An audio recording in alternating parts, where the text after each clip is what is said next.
Hype it up! The final midweek muster of 2024. The return of the most accomplished player here in the semi-finals. We see Puppy Paw now going up against a man on the rise. Team Liquid's Dumu in the purple. Order of the Dragon versus Yuji is an open. You got to be wondering, has Puppy Paw designed this as a throwaway civ? Is that worth doing in a best of 5? Usually expecting in BO7s, BO11s, but it's been a long time since we've seen someone so chalantly throw away the first game. Man, this is going to be a crazy day, though, folks. We're going to be live streaming the semi-finals into the grand finals, and then afterwards, we're going to be building a $4,500 PC with my mum making her first appearance ever on camera to help us build it. All that in one day. What more could you want here? And of course, the winner, this will be going up against Louis MT. If it's Puppy Paw, I'm kind of curious how that one's going to play out. Puppy Paw definitely looks favored in the early game, but Louis always a threat the later it goes.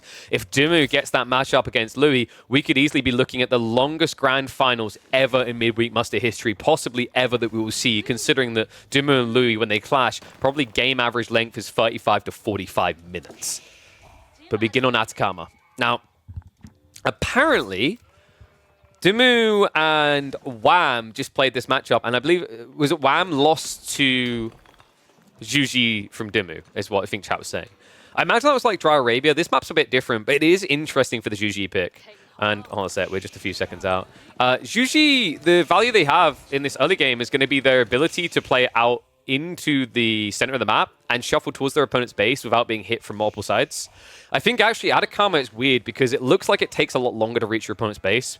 And it does. It takes a little bit longer. But the trade-off is that you're a lot more protected on the approach as long as you don't get overwhelmed, right? So what I mean by that is you'll be a lot safer against, say, a Knight Civ trying to poke with one Knight, but you'll be a lot more threatened against a Civ that's sending everything at you from one angle because you won't be able to retreat. We do have a Medi Garden coming in, and that... Oh, what? No way. Nah, I think he's just out of range of that. That would be outrageous. He could have... No, because he... The trees, man. He almost got a 75 gold, 48 food, and 10 wood Medi Garden. That is still good, though. It's going to be 48 food. It's going to be the 50 gold, and then it's going to be about 15 wood, maybe 16.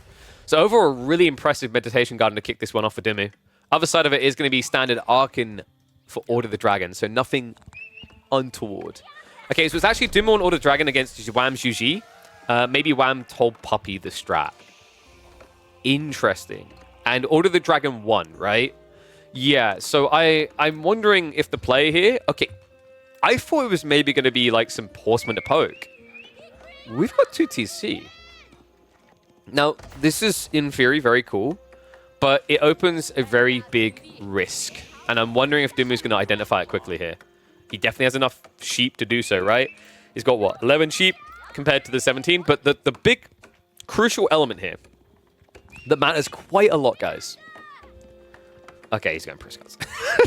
You can still sort of make it work Pro Scouts. It's safer, I guess. But like the key detail now is that by going for 2 TC, Dumu can go for Fast Castle. A very fast castle if he wants to. It's a powerful way to play usually in this matchup because really, when you think about it, Order of the Dragon at HRE. HRE at the heart, Regnates, it's all about the Relic Race. But here's the funny thing. Dragon is a worse HRE for Relic Racing. They may theoretically tech up a bit quicker with their build speed, but their gathering rate ends up not being able to compete to a normal Archon. They tend to be a little bit slower. And the other big issue is, unlike the HRE, they can't be prepping prelates ahead of time. And that's why Puppy Paw went for this build, I think, so that he can via the TC. Oh, wait. That's right. You can't, guys. Not an Order of the Dragon thing. Honestly, I feel like they just need to be given this at this stage. And what is up, Eagle? Thank you very much for the sub, mate. Welcome back to Swarm. It's kind of sad when you think about it that way, right? Like, if an HRE player was doing this 2 TC build, you could get prelates out and you could be waiting and then you could pounce. For OOTD, they have to raw wait until the castle. And what makes that scary is that Juji can get that castle a lot quicker. They have a discount on the age up. They have a quicker build speed. And with the Pro Scouts, they're going to have plenty of good resources to gather from to get them there. Prelate is in the swap. Wait, is that true, Hussein? I never noticed that. Is that true that the Order of the Dragon Palace of Swabia produces prelates? If so, that's a very weird detail. It's just so weird I would have never even looked for it. Also, usually Order of the Dragon are dead by the time of the game. Let's be real. So he has at least set up on the deer. This is nice because it does deny some of Dumu's scout play. In fact, he denies most of Dumu's scout play. Look at this, guys. There's only 3 deer here you can grab. The 5 deer have almost been exhausted. The TC is going to protect the 7 deer. You'll at least get your own food home safely. So, you know, it's still a decent play for Dumu. He's going to end up bringing in... what does it end up being? It's the 5 plus the 3, right? So he's got 15, and then get the extra 3. So I think he gets around 20-ish deer. It's not too bad. Dimu, by the way, is indeed going for that castle build. He understands, like, you know, at this speed, Puppypaw is going to struggle to compete. The only upside for him is that obviously these Shaolin monks can be slow to produce, and it looks like Puppypaw knows he's going to have to be present now. Yeah, I've got a Rax drop coming in. Now, the question is whether this is going to be for pressure or if this is for defense, because he might be paranoid that with fast castle coming, he's going to see Dimu rush in 2 lances. Which would be a pretty reasonable play. Yo, what's up, Zinoob? Thank you very much for the 10 gifted subs. Look at you guys go. I think we're slightly splintered for the sub trains, but you might have started another one there. You absolute legends. Dude, you know what? I don't know how many subs we're at. I think sub points were currently 327. Obviously, a lot of them are still from the last month. If we could be like 360, 370 sub points within a stream, I'd be mind blown. Love it, though. You guys are incredible. So, a lot of wood for Dimu right now. Is he thinking of blacksmith timing? I think so. And Merry Christmas to you as well, my friend. Yes, this is my early prezi to you guys. I wanted to give you a banger of a day. And, I mean, could you really top this much more with what we have, right? Puppypaw and Dimu. And then, of course, my mistake, I didn't put Lu MT already in that finals. He is waiting there for one of these 2. We potentially have 12 games of AoE for today. And we have a Burgrave as well. Okay, so this was about the upgrades then, right? Yeah, that's... I love this. A lot of people are like, oh, you know, Burgrave, you know, you can do the technology faster, 35% faster. It's not worth it. So what Puppypaw wants to do is he wants to flood Spearmen, and as they're running across the map, he wants this building just getting veterancy. It's a really efficient play. It's more important on OTD than HRE, right? Because HRE is just 5 Raxes in 1. But for this Civ, 35% faster is pretty pathetic. You're still waiting a very long time for your tech, and you just don't have units. So really cool little detail there for Puppypaw that's going to make a very big difference. Shaolin Monastery now up. The final amount of food he was getting in 48, it was 10 wood and 50 gold. That's still really, really good. That's 108 resources, right?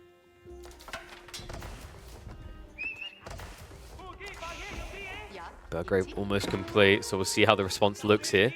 Nice yoink of one of the deers. I think that was actually mid-grabbing. I'm pretty sure something was eaten off of that. Honestly, there should be like 2 legs just missing from it when it's missing some of its food. And okay, so we have confirmation. Apparently the Swabia for OTD does let you spawn prelates, which is really, really weird. It would at least make sense if the way it worked is that TCs unlock prelate producing abilities in Age 3. That would actually be a reasonable or buff to OTD as well. It's very situational, but it could be useful. But we already have 2 Shaolin monks out. I'm just a bit worried you're going to lose this battle, right? Like, you've got Spearmen coming out, but guys, these Spearmen will lose to the monks. The monks are a giant monk at S. Look at those stats, and then look at these stats. Sure, he hasn't vetted them yet, right? But even when you do, because of the attack speed difference, you lose that fight. You also have crossbows being prepped. Dimmy with the spears on top of that. I think overall, this is looking pretty good for Ben right now. Now, remember, the reason why Puppypaw isn't further ahead is his villagers do take longer to produce, right? But that did get buffed, right? I'm pretty sure it used to be 24 seconds. They decreased it to 23. It sounds small, but it does add up as the minutes tick on, especially with 2 TC. Imagine if Swabia prelates could buff villagers. Dude, they just like, they use a pickaxe on a stone outcropping once, the whole thing disintegrates. So we're all coming out. He just needs to fight it. Yeah, okay, I'm a bit surprised Dimu isn't trying to clash with him. It's probably paranoid more troops are coming. And he knows that Puppypaw can still go for relics even if he hasn't gone for regnants. See more Guild Knights also being queued up. First spin is going to arrive. So Dimu's priority is just getting it as close to home as possible on both sides of the map. I mean, I kind of like this, right? You have 2 melee armor, so these guys don't hit very hard. I think Puppypaw slipped up on his timing, not getting veterancy earlier. Prioritizing the extra Gilded Knight, I don't know if it really paid off. Speaking that Knight, he's going to be able to chase this down a little bit, but it's already very close to home. Other side of the map, we already have those relics actually coming in. So looks like Dumu just needs to remember this Mongols here, and that'll be 2 banked home and a 3rd nearby. And reminder, the advantage is for Dumu here on relics. Like if this is, say, even a 2-3 split where Puppy Paw gets free, it's better for Dumu because of the pagodas. That eventual play will give a substantial increase over what you see from Regnitz. Regnitz is 200. The pagoda ends up being 250, I believe it is. Close to 250. Vet Spear's in. Yeah, kind of crazy, actually, when you think about it. If Puppy Paw had that tech early, he would have had an advantage in the earlier skirmishes, right? With these spears. They're here. It just feels like a loss for him, so those boys are going to get cleared up. That relic is still going to be in Dumu's purview. 1 relic already home for Puppy Paw, but it is looking like a 4-1 split, which is brutal, and you can already see Dumu starting to stockpile some resources, so likely we're going to see Yuan to unlock those pagodas. OTD is broken already, but pro players are unable to play it. Jack and Goldies. I mean, as we know, the Goldies in the game are actually just 10 years ahead of the meta. So, you know, they really make BCQE, Marine Lord, Dumu, Puppy Paw all look like noobs 10 years down the line. And they're like, well, I fought this build ages ago. Good God, that was some hate. Did you bring enough troops for that bald religious monk? Start a step back here. He has now got the crossbow, so this is where Puppy Paw can't really afford to fight. It's weird, actually. You know, if we weren't this hard into like a ranged meta, I feel like having this few spears is good because if your opponent has a lot of melee, they can't just easily engage. You fight quicker, right? Because your units spend less time running around to get in position. The crossbows are the difference maker, though, and Puppy Paw has not made that transition. Instead, it looks like he's trying to get ready for Imperial Age. And at this stage, if it is an Imp Rush, it's still going to have to be Swabia, right?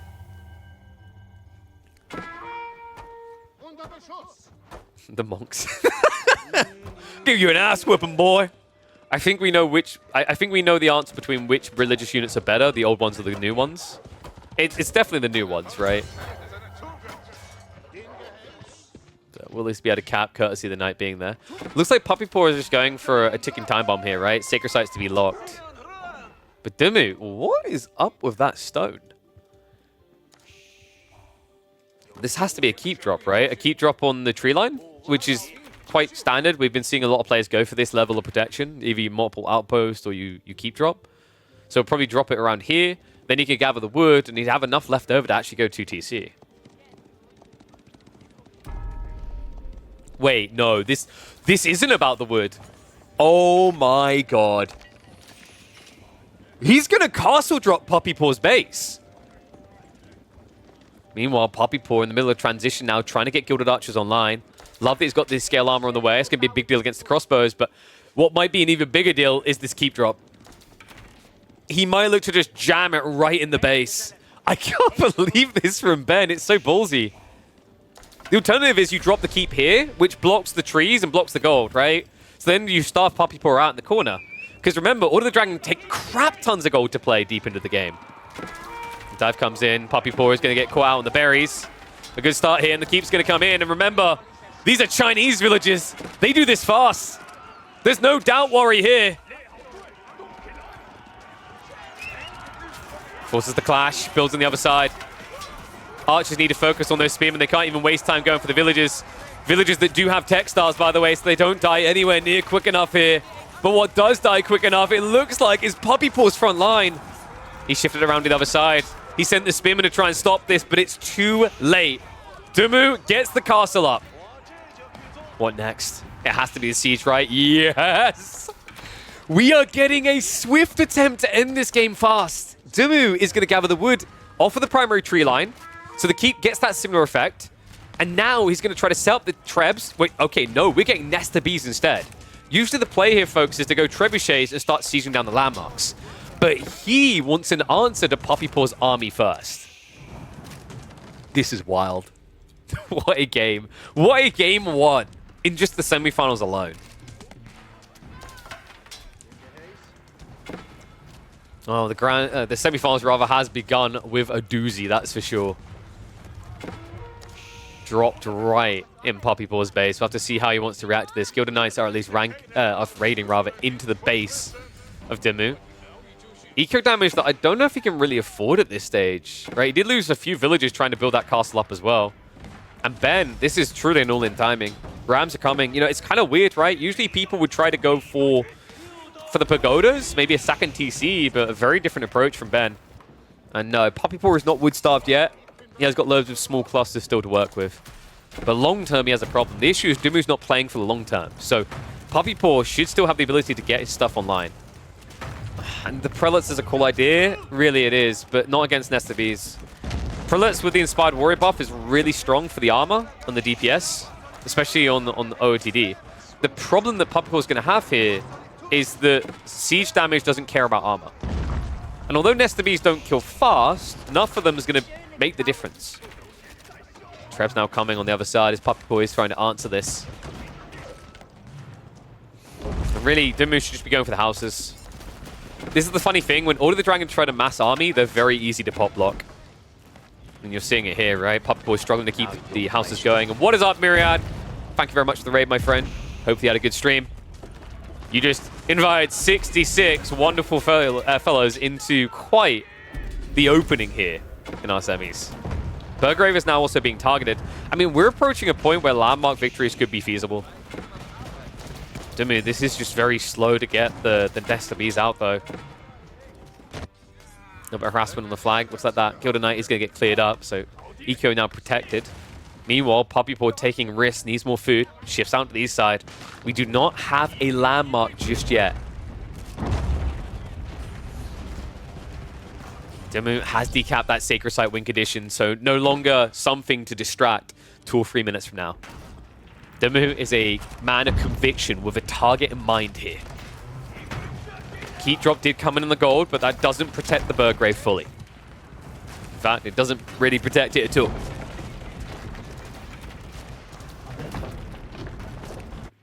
Poppy Paw looks like he's trying to go for a kill. Wait. Now, hold on a second.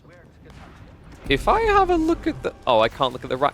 No, he didn't get heavy torches, so there won't be any spread burn damage here. That's usually only useful for small buildings, but he's legit going for a trade.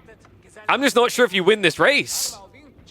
That might let you, though. Elsbach's coming. Oh, my God. This changes everything. The damage reduction, the E-repairs. Poppy Paw with 23 torches could theoretically just burn his way through the base. And he's looking to do exactly that. Marches in, he sees the Shallow Monastery. We have a base race! And Dimmu, that tech up noise has to be like a fork grating across a plate. This became a lot harder. Nesta Bees get a good hit in, but Elsbach now online. Remember, this has the damage reduct of 33%. It also is absurdly tanky, 7,500 HP. Meanwhile, the Shallow Monastery already on fire. Ben does have that meditation gun a little bit away, so in theory he can still make this work, but he needs many rams to do so. TC still has the E-repairs, which is going to make this even harder. Dimmu finally pulling the villagers away. Fully aware of what's really happening here. But wait, Poppy Paw isn't going for a kill. The Shallow Monastery hasn't actually been burnt down fully yet, which means Dimmu's still going to get some more gold to potentially get like another siege weapon out. He already has another trebuchet queued up. The primary TC is now down. And guys, that means E-repairs. Right? Like, you know, actually, I'm trying to remember. Did they add it to Elsbach, right? I don't think they did. Am I imagining that? No, I'm pretty sure he does not have it anymore. Because why would we buff Elsbach? So, he has no repair for free on that Elsbach. And this is a lot of force pushing towards him. Arkan is down. It's 1 landmark left. I don't know, man. I'm starting to think Poppy Paw missed the win condition, which would have been landmarks. But instead, now he has a hard defense ahead of him. Trebs begin the siege. This is the villager pull. Everything. You might as well just send it at this stage. He's keeping an eye on it. Love this from Dimmu. Very disciplined. He's watching the burnt landmarks, guaranteeing that this is Poppy Paw's final stand. Cannon emplacement now on the way. Needs to be a little bit careful with the Nesta Bees location. We do have the Inspired Warriors tech, making every unit here hit pretty hard. Villages are now being pulled, and the TC is being built behind this. So Puppy Paw will have the ace up his sleeve. Dumu unaware of it right now. Other side of this. Wait, the villagers do... Everything's gone! He's down to 9 economy. This really is do or die, and considering he's wasting time on trivial buildings on the way, I'm getting a bad feeling for Ben. Puppy Paw, he does have E-repairs now. He even just manually repaired all the way up. The cannon emplacement has now come in. Now, a little bit of a whoopsie from Puppy Paw there. Yeah, pick it up. The Prelate can take that relic and bank it. It's huge if he gets it, but right now he's just sitting there. Nesta Bees get in. Mango's pretty much dead. And this is it. This is everything for him. Nesta Bees to force the fight. If the Nesta Bees get close enough, they can also deny the repair. But the problem now is the damage this Elsbach does. It's making it difficult. Dumu, when he goes in, it needs to be a done deal. There can be no doubt about his ability to close. Because if just 1 or 2 of these Nesta Bees die, he will not have the firepower to follow through. It's time to push in. He needs to. He can't wait any longer. The longer he waits, the worse this gets. Mango's going to be shoved away. Hand cannoneer is pretty much frontlining. They aren't looking so healthy anymore. And the Horsemen do reveal themselves here. Now, hold on a second. Backstab from the Spearmen. These Horsemen have huge damage, by the way. They hit for 36 into a unit with only 130 health. And by God, I think he's done it. Puppy Paw did not even need a base race. Dumu has been reduced to rubble in game number 1. So close. But I think those villager losses in his base, essentially for free, put him too far behind. Game 1 goes to the most decorated person in midweek muster. But Ben has begun this series with a statement. Don't blink or you might miss it. You don't want to miss the rest of this. I'll catch you on the next one. Well, this series already kicked off with a banger. Can it keep up? Can we ramp up into game after game that gets better and better? That's what we're here to find out. Dry Arabia, the most pure of maps, is where Dumu is going to make his stand to try and prevent himself from being at that match point, threat point. We're in a best of 5 here, semi-finals, midweek muster number 7. This is the final time you're going to see midweek muster in 2024. But don't worry, it's coming back in 2025. And we have a lot coming back with it. So, excited to see how the year is going to finish. Remember, this is just the semi-finals. We still have the grand finals up against Louis after this. It's actually just crazy how much we've got. So I'm going to pay out. I'll do the predictions. Let's see how people feel about game number 2. Because to me, this is a skill-based matchup on a skill-based map for it. French versus Delhi. Honestly, I think this one is more like a 55-45. You might slightly lean Delhi, but either can take it. There's an argument to be made that actually Delhi now, compared to, say, back at Red Bull World, it's more favored for them because of the elephants and the tech efficiency of Dome of Faith. But I still feel like this can be won by the French just by scaling long feudal and challenging in feudal. It comes down to how you execute. And Puppy Paw, well, remember, this was his 3rd priority pick out of 6. So it shows you that he sees a lot of value, a lot of weight in the French pick. In fact, he finished his draft with Rus in English. And I've got to say, I agree. I think French work really well. This is interesting. He also went for the Scouts opening. This is a big part of why I actually think French is feeling a lot better at the moment. A while back, they buffed them so that their Dark Age TC produced every 17 seconds instead of every 18 seconds. That didn't seem like a lot at the time, but it actually really did matter because what it meant is that you could afford to go for a second Scout and not end up feeling drastically behind on villagers, right? That difference is important here because in this matchup, Delhi will always beat you on sheep, on average. Right? Obviously, there's the RNG of it, but on average, they should beat you because they don't have to come home. By going for the double scout, Puppy Paw was able to get 50% plus. And I say plus because he's at 12 right now, meanwhile, Dumu's at 13, right? So actually, what probably happened here is Dumu got about 13, and Puppy Paw got, what, 16? Maybe 17? Tech up complete. Scout's already moving out. Knight's going to be on the way. Is this going to be maybe a Pro Scouts build? That could be a really cool way of playing this. The reason it's really nice to play Pro Scouts is ever since the Delhi started playing Dome of Faith, the eco expansions are much easier. They only have to tower the berries now. They used to have to tower the deer. Now they just pull it home, right? So, you know, although it's going to cost you to go Pro Scouts, remember it's really cheap for the French. You only pay 250-ish resources compared to now, like, your opponent, if you bring all the deer home and you don't have to play pocket resources, you don't have to worry about outposting yourself, right? So, in theory, you save 400 plus wood down the line. French OP? Okay, I wouldn't go that far, Calcio. Speaking the pro scouts, it's coming in 2 minutes and 20. Papaport? Oh, he found a way to shuffle around. Wow, that's kind of crazy, actually. Because the aggro had already been activated, there was no spear wall. So comes in for the club, but nice clutch save there. Doing a great micro with the double scholar. Gets the heal, and it means that Papaport's first night is already looking pretty bad and bruised. Oh, no, Ben. So here's the problem for Ben. He didn't wait for the recharge there. He jumped the gun and thought he'd get it in time, which meant that he couldn't kill the villager because it would have taken 3 hits, right? Really important you get that charge. If you don't get the charge, you won't be able to 2-hit.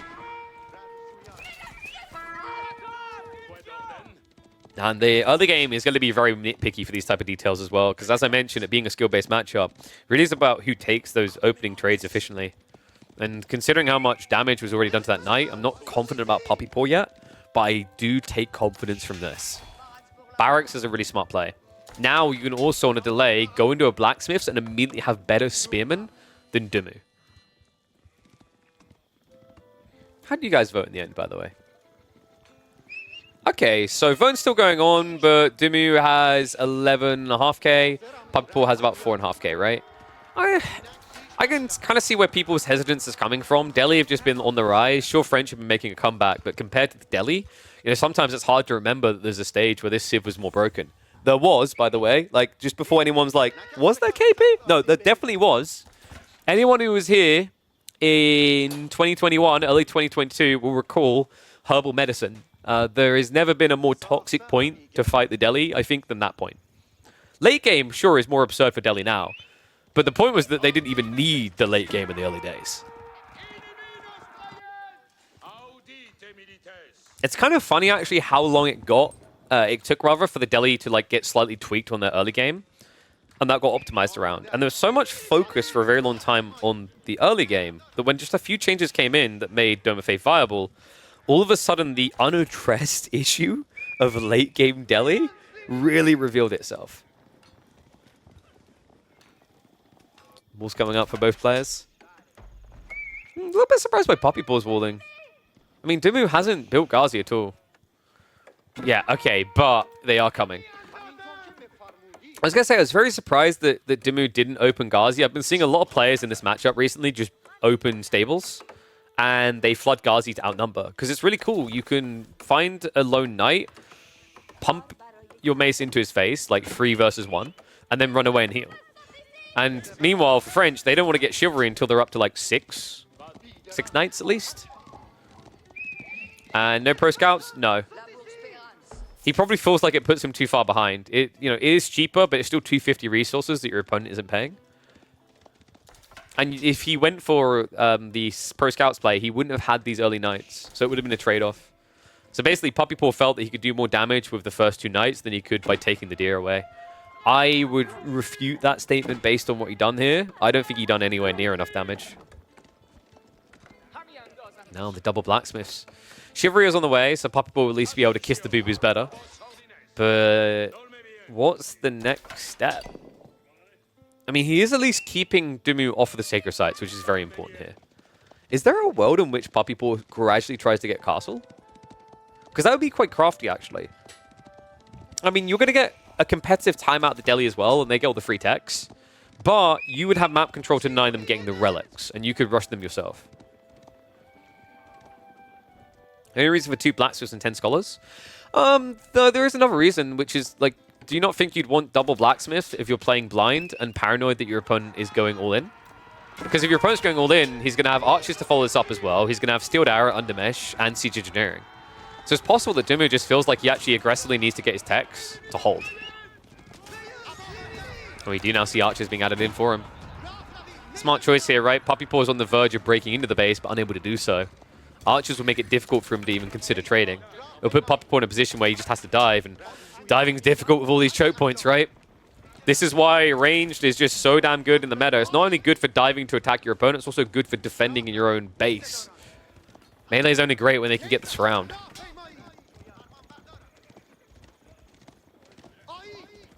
That's still down. I mean, these techs come in so quickly. Look at this. Even the tier 2s only take 2.5 minutes right now. But we do have scholars being pulled.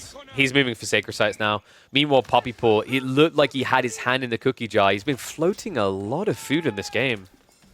He's reinvesting now, but it almost felt like he was feeling as if Dumu wasn't going to come out and that he would have that free tech up. And now, because Dumu is looking to play the Age, you're forced to reinvest.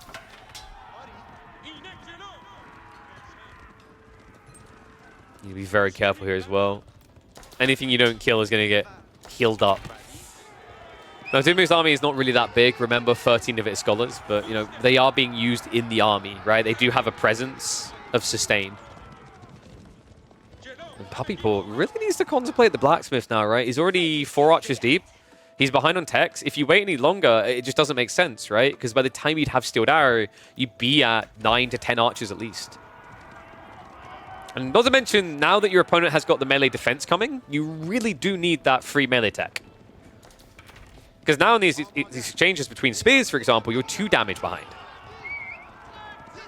It's a pretty big problem. Has at least been able to block the capping on the south side, but north side Dumu does shuffle out. So everything has been teched, right? I don't think he missed anything at all. Nah. Good lad, Dumu. Well, he missed one thing. I don't know how it got skipped. Probably because no one ever gets specialized pick in the early game, it feels like. The amount of times where I see that just being the one that hasn't been teched. Kind of crazy that Dumu's been on point with everything else, but kind of forgot one incy-wincy tech here. Usually because Delhi are like, well, I'll just get my gold passively. I don't need to touch a mine.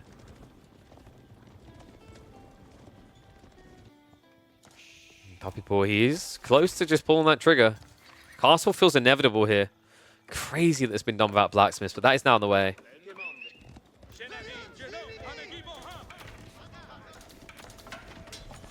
Dumu, does he try to posture for more? It's one sacred site locked in. That's going to begin the gold gather. Does he just think about going for an age up at this stage? Does it feel like his opponent is actually playing genuinely in age 2? Or is he reading through it and seeing what the real goal is? Puppy Paw just kind of started stepping back and forth between the two. Now has Steeled Arrow in the way. This could bait Dumu into hanging around, which would then allow Puppy Paw to go up. Now, the funny part is, like, Puppy Paw didn't really need to flirt this idea of castle. You guys may be noticing something about the economy the longer this goes. And this is what I meant about the skill-based element, right? Is like, those initial trades really matter a lot. Because in the early game, Delhi have great production. They get a huge surge of gold if they get the sacred sites. But if you drag it out like this, what you start to realize is a very healthy lead for the French. He's almost, well, he's actually over 20% ahead, right? This is almost a 25% raw villager lead. Knights finding good fights as well. I'm not sure what Dumu was thinking of that one. Send a few troopers up here, maybe just expecting to find a solo. Could get this round with the Ghazi, but quick reactions out of Puppy Paw. Nothing for free in the semi-finals. Kind of feels like Dumu needs to start raiding with these Ghazi, right? Like, he's got 8 of them. It feels like he's trying to use them to not only counter the archers, but also to pinch knights. But at this stage, that's very hard to do on both fronts. You know, if you do pinch the archers, the knights should just be able to swarm you. It's 15 knights to 23 spears. Like, this... I know it's uncomfortable because Dumu, if he does go raiding with Ghazi, has to pull his army back. So what you're probably going to see is he'll try to shuffle for a sacred site and then peel Ghazi. But what I don't like for him is right now, Puppy Paw's doing a great job of just intercepting and removing the trickle of gold. However, it's still not going to stop Dumu from reaching his real condition here. Last bit of gold is about to sliver in. With it, Castle Age in the picture. And with 15 scholars, that's a very quick tech unlock. In fact, Dumu should probably be looking to hang around for a relic or two. The tricky part is if Puppy Paw is fully in on the Age, and you get caught out at the base, you're basically dead. That's why he's not getting too close, right? He might send a scholar out to see if he can get a freebie, but your army has to be close enough that you can get into the choke. One's if you think Dumu's taking this, two's if you think Puppy Paw's taking it. Because Puppy Paw can very knee-jerkily react with Castle himself here. The moment he hears the tech up, he can get his fast. In fact, Puppy Paw is already aware. Okay, so here's what gave it away for him. Dumu, there's one big flaw with the way that he's played this. And it's not really a flaw, it's an expectation. He didn't move for another sacred site. It looked like he was meant to, but he stopped short. Now, because of that, Puppypaw became suspicious. For good reason, right? He's been decapping a Sacred Site. When he decaps one, Duma goes for another. Like, you can't play 0 Sacred Site feudal as Delhi. He read right through it. So tech up advantage initially for Dimmu, but Puppypaw looking to now come over the top with the Royal Institute. Puppy's also broken. That's true. We probably need to start making him play without a keyboard. He is the champ to beat right now, right? Fresh off of the EGC 2v2. And then, of course, his performances, I mean, it needs no introduction to Midweek Muster, right? He's by far the most decorated champion of this weekly series. Relics have been picked up, folks. So that's going to be 3 relics on the way home for Dimmu. Pretty good start to the age. Puppypaw, meanwhile, he needs to focus on the kill. It's got safe resources in the back. We do not have bloodlines yet, but Puppypaw is about to get the drop-off. In fact, he's force dropping for it. Should be his highest priority here. Takes a long time to tech. That's going to give him a kill window, but he needs to move fast on this. Because on the other side, you've got things like the crossbow starting to mass up. What in TC no Sacred Site? Is that a thing? It is when you play against Puppypaw's French. Night Raid. Oh, what a pinch! Not just that, he finds the crossbows. Dimmu's army now coming, but that delay on arrival cost him dearly. 8 villagers cut down just like that. The initial crossbow wave also shrunk. And Puppypaw now prepping his own. Okay, this is getting worrisome. Dimmu does have some relics home. He does have all those free tech unlocked, sure. But at the end of the day, he is now 20 villagers behind.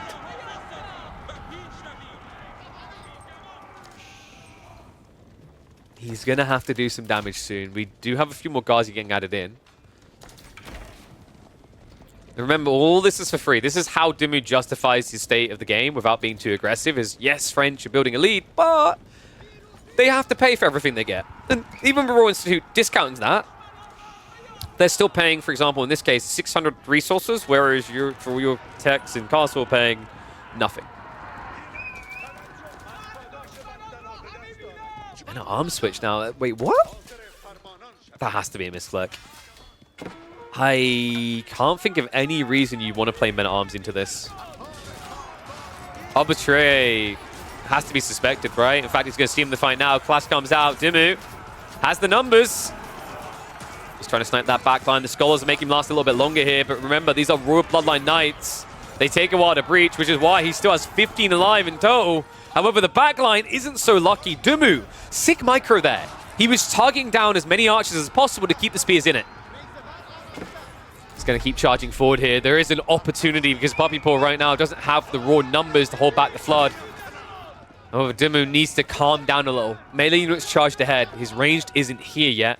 He is at least back on the gathering. Knights are still being a nuisance in his base. But no additional worker kills so far. There might be some the other way. Lancers are now in. A little bit hesitant setting him. I'm a bit surprised. Dimmu, I don't know if he quite realizes how big he is at this point. He's showing a lot of respect, assuming that Puppypaw has a second wave behind this. And taking his time to just reduce that archer count. Remember what we said. Ranged is king when you fight in these bases. Second group of knights. Not charging with the primary, though. It's so hard to get one kill due to the 310 health. Dimmu, he does have 9 crossbows. That's not really an insane count. On top of that, no Scholars really left with the army. And Puppypaw's going to punish him. Jumps in. Nice, he's microing the way. This is sick. He's trying to just take away the injured piece by piece. Not quite able to do so. I think actually, if anything, he peeled the full HP knights and left the injured ones in. What? That's kind of crazy. Puppypaw, though, even crazier. Another 7 knights already queued up.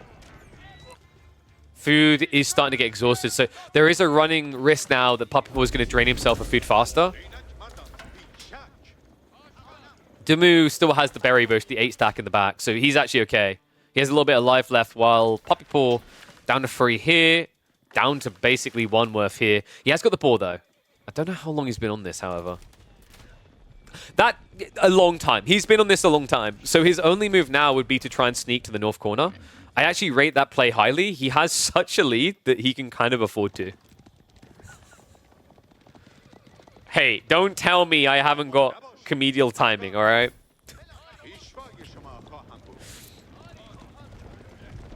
That is the caster power right there. He's like, oh yeah, let me just smite that boar and we can make it barbecued. Oh, I burnt it. I'm sorry. Stone gathering now. I mean, not a bad choice, right? Remember, the French keeps are actually cheaper. They only pay 810 stone. News to kill Jardy this week. I expect him to play French a lot more in the future in 2025. But you can already try to slot it in around the archers if you just want to go arbitrary mass, which would be the winning play. Right? Like, if you want to know what the answer is to everything Dumu's doing, it's build crossbows. Build a lot of them. With Gambesons, they're just cruising. Oh, we already See, look at that, guys. Yeah, we said that midweek muster was for upcoming players, but even capable top-tier players also are learning things from the midweek musters. Bless. Wolves didn't go up quick enough here. Oh, no. I mean, he could do quite a lot of damage if he just starts clubbing. The Lancers aren't going to kill him that fast, right? So yeah, villagers do have to run away. That's going to be Dumu without food. Behind this, he is gathering stones, so it looks like we are going to get a transition into castles. He has got 14 scholars, so village fortress is about, what, 2.5 minutes, 3 minutes?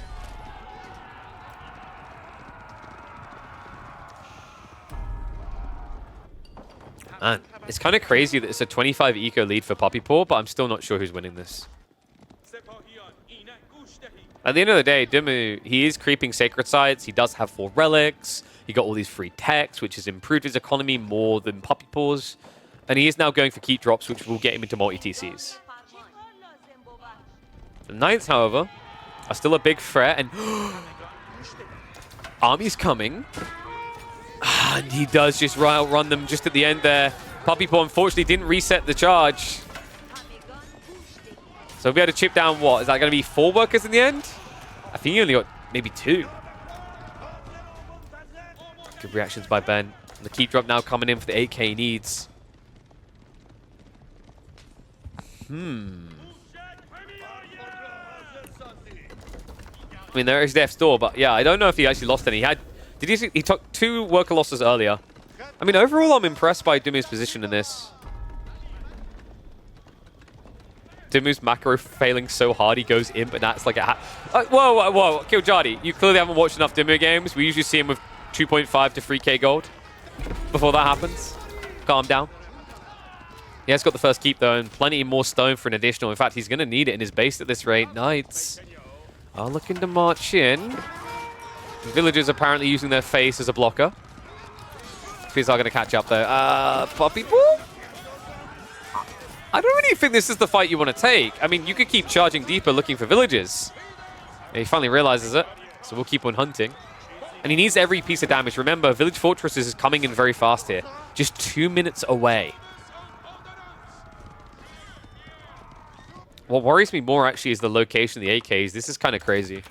Usually on Dry Arabia, the map that is the best and most balanced spawn map in the world. Sorry, I have to always do that.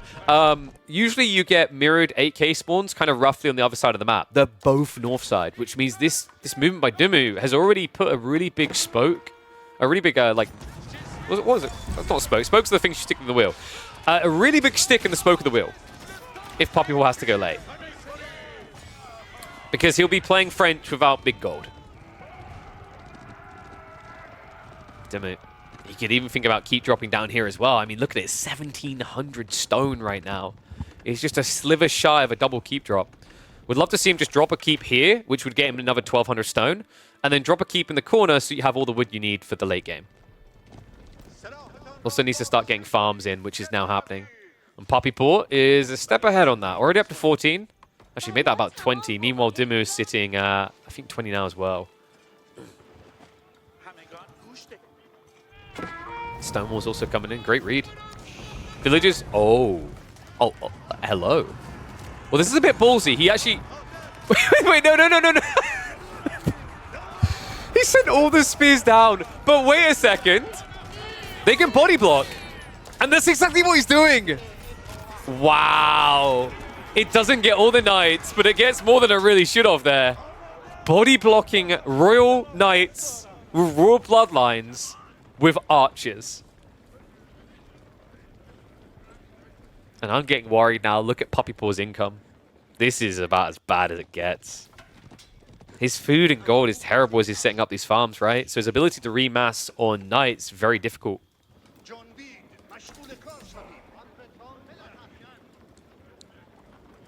I'm starting to wonder if that was intentional by Dumu now. I don't think he meant to bait the knights to go north, but it was just actually a knee-jerk reaction, a really good one at that. Let the stonewalling begin. Now, hear me out, guys. This is a very good trade now. We're not going to see Delhi trade. Not unless this goes beyond 45 minutes, at least. Wham, who is rooting for? Clearly, Wham is rooting for Dimmu. Because, you know, like, Wham's POV, man, is he's like, I can't have Puppy Paw win another one. That makes the track record between... Like, Wham at this stage, he knows... Puppy Paw, like, Wham already knows what Puppy Paw's going to be like at Christmas. He's gonna like, can you pass me the salt, please? And Wham's gonna like, can you get it yourself? It's like, can you get a midweek muster win?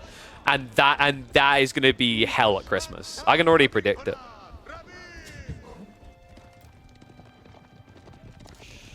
Puppy Ball's gonna like print out the midweek muster logo several times and wear like A4 pieces of paper of them as medals. Unless Dumu can stop his ego here. We have got elephants. It took a while, but they're finally arriving. On top of that, we have got 2 keeps. So these are town centers, remember. This is where the eco gap is going to shrink.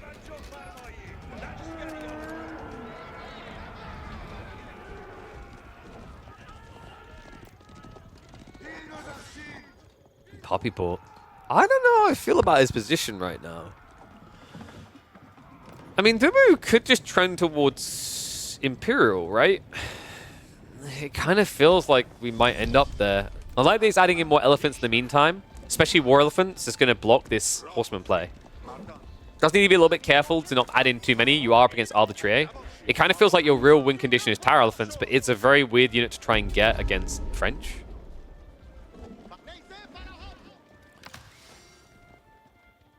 Farm situation, I think we are about 35 deep now. 42 farms versus 47. Infinite food for everyone. Oh man, you can tell it's Christmas time. Everyone gets to eat everything they can eat at the table.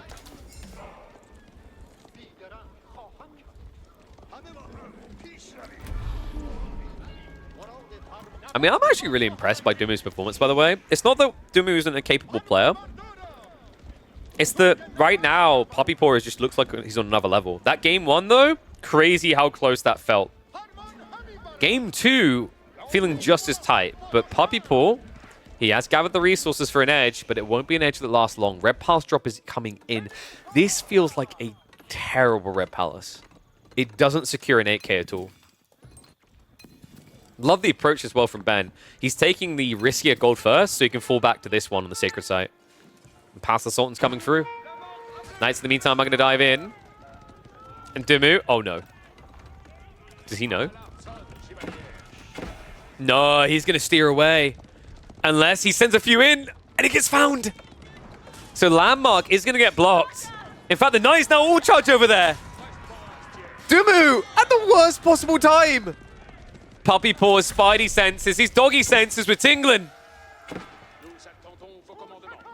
Like he's howling at the moon here, able to block that tech up. So now Puppy Paw able to get the veterancy, the elite techs in quicker.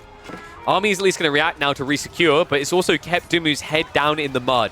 He is behind by over 20 villagers.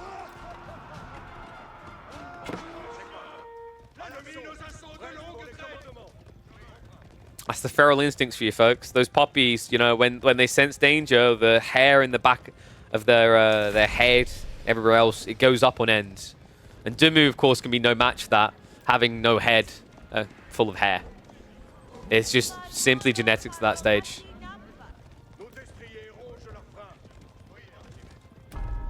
Puppy Paw kind of trolling going horseman. It is kind of weird into elephants, right? But he's kind of playing a poor man's Ottomans, right? It's arbitrary plus horseman. Dumu. quite a few elephants right now, and he does have those techs coming in fast. Now remember, he's got 28 scholars. He can rush all those uni-techs in a way that Puppy Paw simply can't. He hasn't got the guild hall, he hasn't got the gold.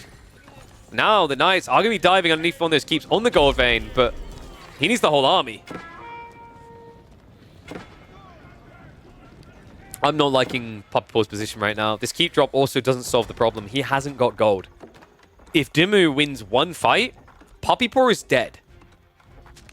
He can build horsemen and nothing else. I think that's also part of why he added so many horsemen in. He can't afford the knights. Castle dive now coming through. Dimmu does have 15 villages in there. Needs to buy some time with some repairs.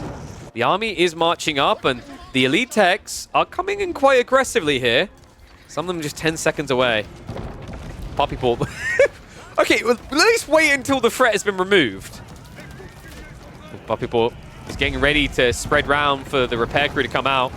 But Dimmu is in position. The backstab of the elephants comes on in, and the villagers can get a little bit of repair through. Needs to re-garrison right now, though. Still 12 out here. He can start targeting the gold gatherers. Meanwhile, he chases into that backline with the elephants.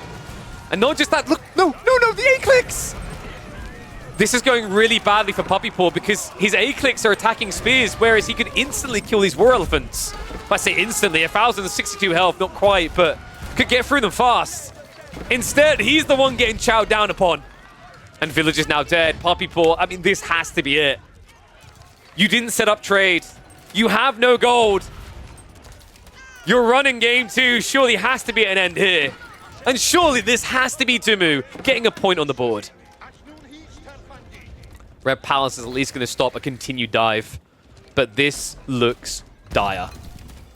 3.8k gold still up for grabs. Dimmu gets the full repair. Core Architects, I do not believe has been queued up because why would you prioritize that over everything else? But Incendiary is just 2.5 minutes away.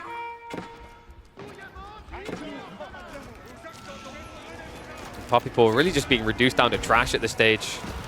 Once these crossbows are removed, right, he's got 40 arbitrary to work with, and then he'll have nothing. Love the way he captured the sacred sites to give him a little bit of runway here, though. The problem I am seeing, however, is a lack of horsemen to counter what is now max tower elephants. And that's exactly what the arbitrary do not want to face.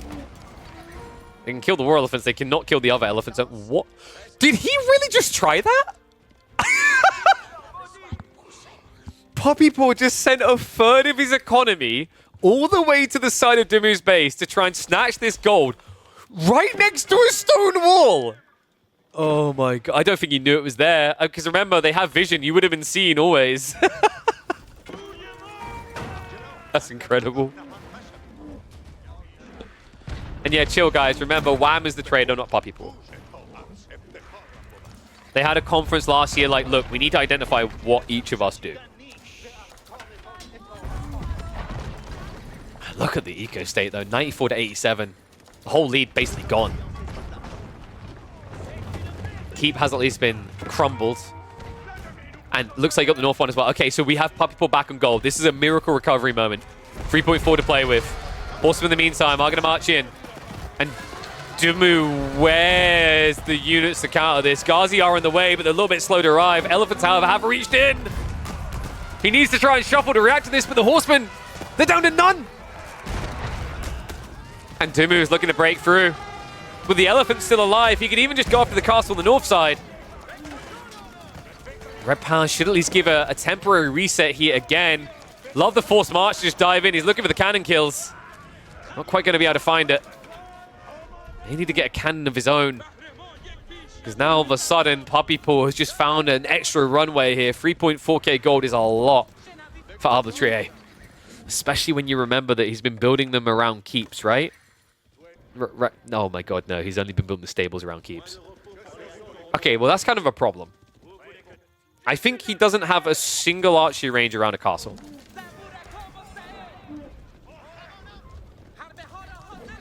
Dimmu has like 50% more army value. Yeah, the army numbers are deceptive though, right? He has 31 scholars. And I believe, does he have zeal? Yeah, that's why he's included a few of these monks so that he can give the zeal buff. Pretty crazy actually how big that buff is. Especially when you... Does it? No, it doesn't work on the... Okay, thank God. I was about to say.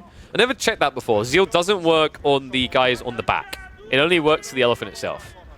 But 50% on our very high base attack is pretty damn impactful. He goes from almost 3 seconds to attack to every 1.5. Things really have slowed down this game.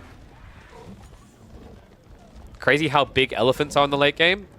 Gully, I don't know if they taught this in school, but elephants do usually grow to that size, yes. I'm sorry I had to. Elite army tactics now also on the way. I mean, you add in a few spears here. It's not the worst of ideas. Has already got the incendiary, which I'm not sure we saw Puppy Paw get, right?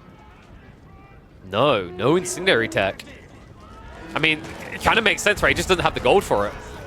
So that's a disadvantage. Flash now comes in.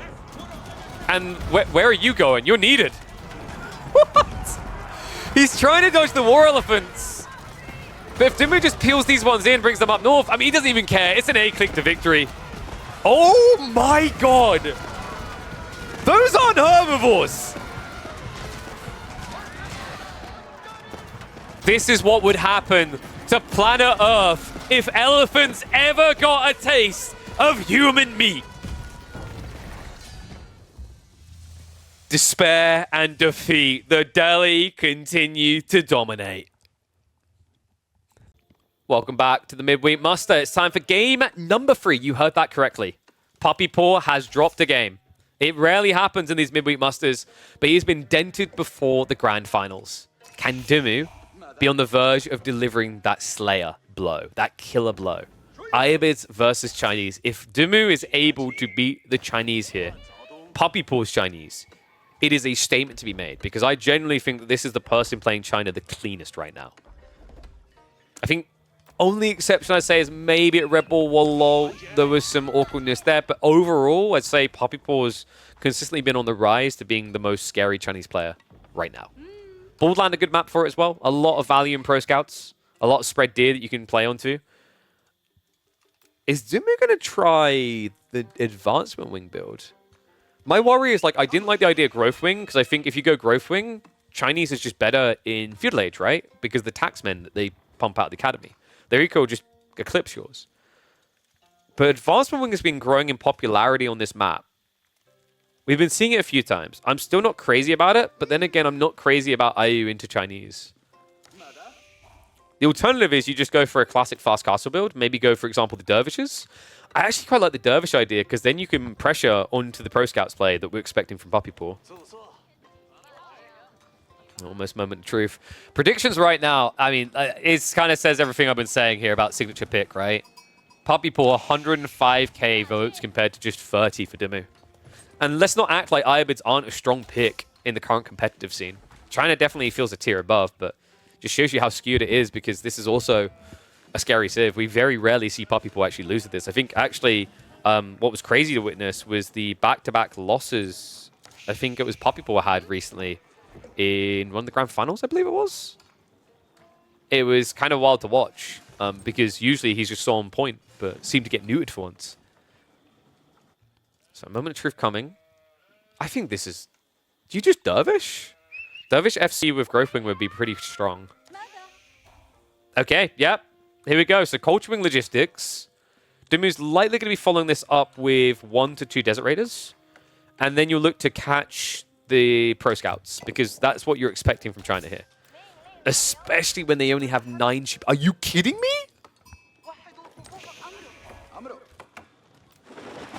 Now, I know Dimu's an Englishman, but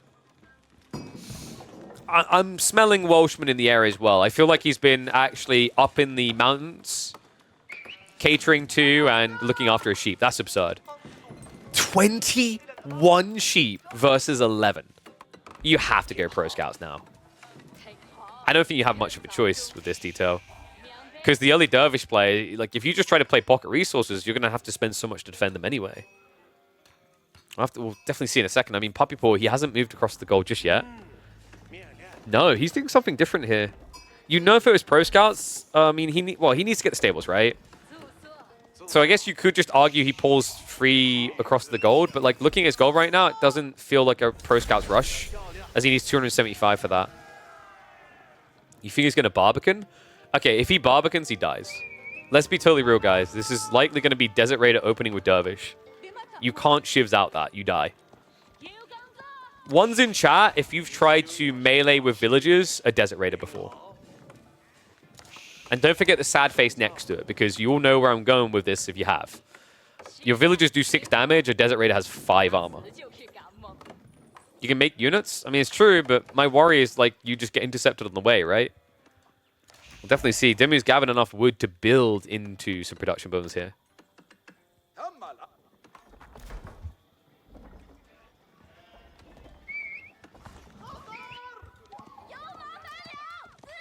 It's valid? I don't know if it's valid here, though.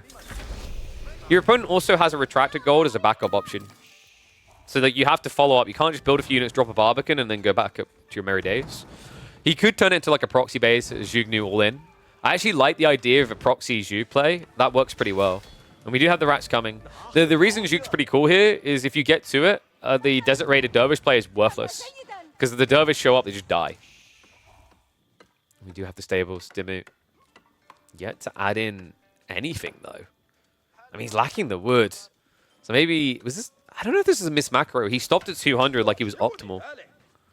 And he's going to add a horseman first. That might not be the ideal choice. Then again, he does have double dervish. Which means technically if he catches Spearman trickling, he can poke them down still. As dumb as that sounds, but welcome to dervish healing, XD.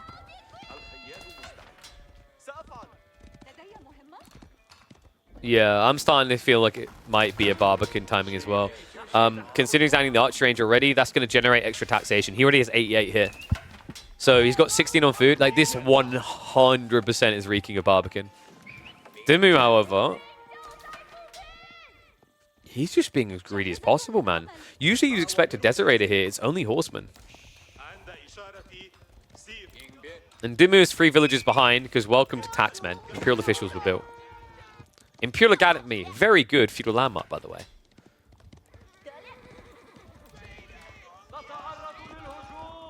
This is feeling weird. I think Dimu needs to start shiving. Needs to also be careful with the dervishes.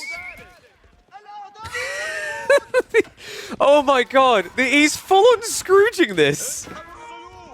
Not a penny spent at Christmas, bar humbug. Oh my god. No outposts. No stabs. Finally, he's going to do it now. But is it going to be too late? Because Puppy Paw, he's already got extra spears on the way. And the 4 villages for the Barbican. Desert Raid now being built, but it feels like this might be too late from Dimu. And it might just be about to cost him dearly. Oh my god, no.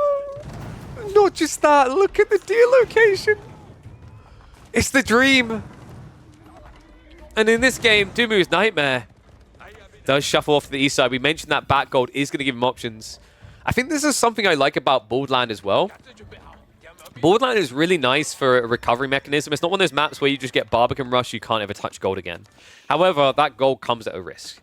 But in most games, you will get a retracted gold. I want to say like 80% of the time. Puppy Paw, weirdly enough, got really unlucky in this one.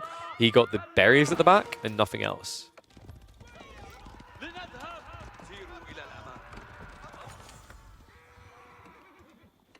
Wall's going up. And wait, are we fully live? Dude, I think we're a few seconds behind again. This keeps happening. Apologies. Let me get us ultra live. Now we are. We're a few seconds behind. AoE 4 is being a bit weird today. But we have a burn through attempt. And Puppy Paw, he's got the real burn through coming here. It's Zhugnu. I'm a bit worried for Ben now, because he's... No. Now, I'm not a mathematician with a PhD or anything, but if my abacus and finger counting is correct, Dimu is slightly short of what he'd need for Castle Age. No way. Producing archers now. Oh, the dive in with the spearman. Cuts off the villages. And cuts down too. This is quickly becoming untenable. I mean, the other warrior I now have is... Ayyubids are one of the worst civs at trying to get blacksmiths going in feudal. Without blacksmiths, you're dead here because this is Zhug. And if Puppy Paw just drops his own, it's there. If he just queues up the Steeled Arrow, nothing will be able to stand against the Juke. This is brutal. In fact, Puppy Paw does need to shuffle over for that supervision. This landmark is dirty. I'm just going to keep saying that to the end of time. Remember, earlier on he had like 88 tacks in here. That was, what, 3-4 minutes ago? He's still continued to pump spears since then, and the Juke. I wish there was actually a separate tab to show you how much gold someone has generated from taxes. That's when your jaw would drop from Imperial Academy. It is obnoxious just how much you get off that landmark. And the techs are going to be just as good, right? He's got Undermesh coming in, Steeled Arrow queued up afterwards. He can actually supervise them to get them quicker. And remember, once it completes, he's getting basically a third of the cost back. He went Pro Scouts, just different than I thought. It's true. His Pro Scouts was let's build the base here. Love the Ford Arch Rangers. Called that one. I think this is underrated, and more players need to be doing it with the Barbican Rush. It's just a classic way to end the game. But here you go. Watch this, guys. Currently, what a terrible building.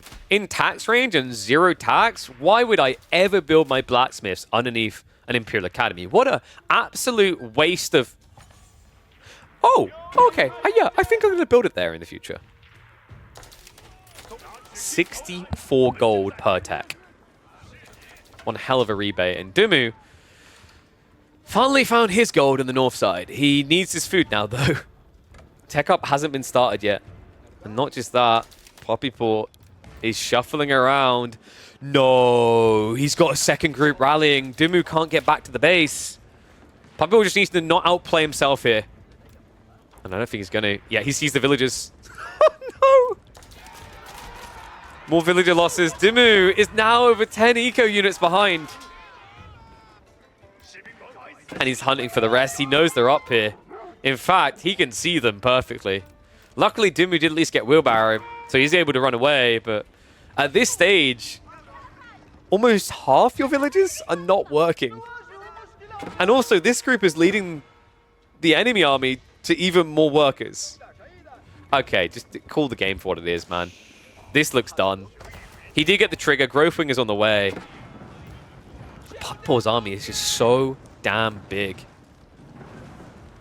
The good news is Dumu did at least get extra gold for Golems and also Undermesh. That's going to be very important because otherwise your opponent could just rush Castle and then upgrade all these Juke. But Puppy Paw needs to be ready for that tech up. Because if you don't tech up, the default armor value of Castle units is good enough. More villagers found. And oh, this is ballsy. Wait, so he ran past, he thought he was coming back. He ran past, found the other villages, but these ones just stayed put. Oh, it's still terrible where Dumu's finding himself, but it's brilliant the ways he's trying to get little outplays. Unfortunately, his predictive nature to want gold like Schmeagol and Lord of the Rings has left him a little bit easy to predict and easy to expose. More workers dying. This is brutal to watch, man.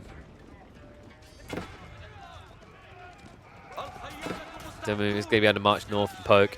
He needs to grab relics straight away and just try to get home with a little bit of gold trickle here, because right now he's getting fully denied.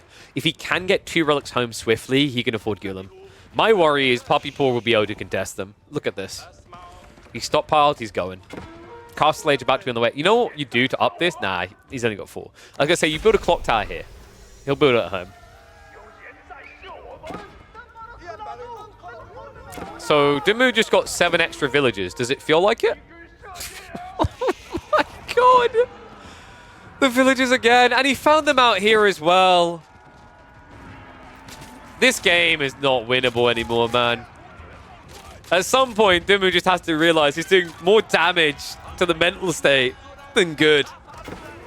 I think the age up's going to be the convincer. Right now, he's like, there's hope. I can get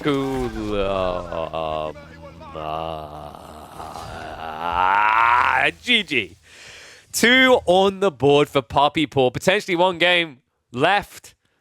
Might still get 2. I think Dumu, he's still got an ace or 2 up his sleeve. Let's see if he can turn the screws on the Canadian or if he's going to be turned out of midweek muster number 7. This might just be the weirdest pick I have seen on this map so far. One and all, welcome back to the channel, and welcome back to Midweek Muster number 7. We are into Game 4 of the second semi-finals.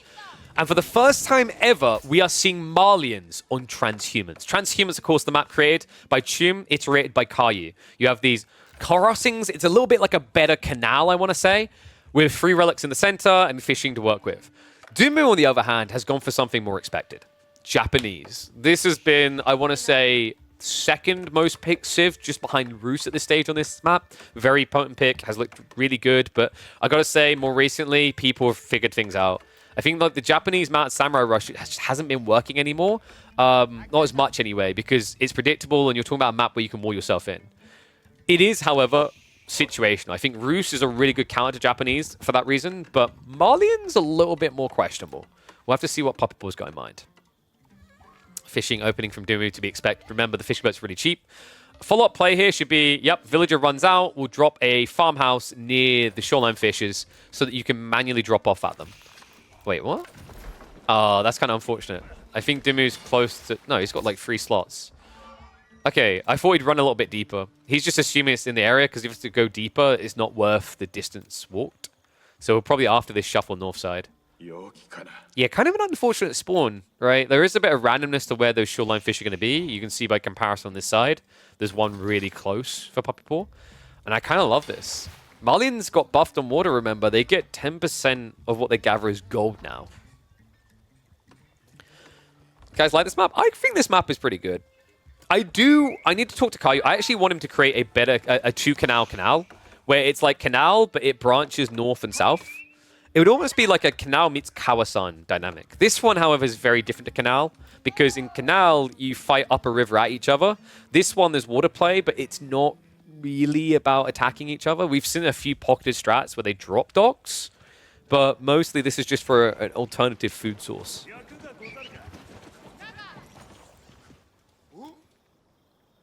So, this should be Mansa, right? There's no way we're going to be seeing Saharan.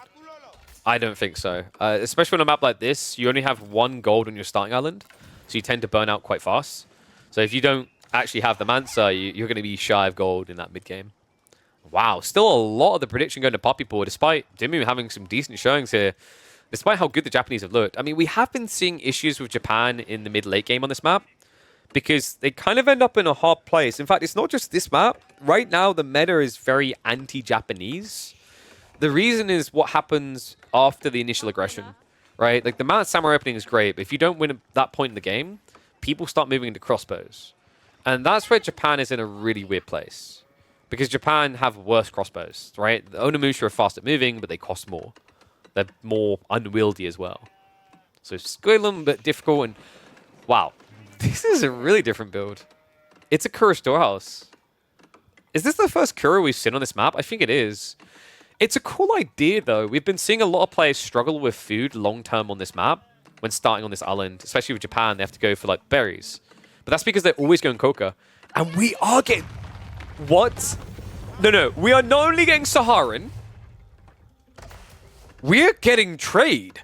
This is right on the trade post. What?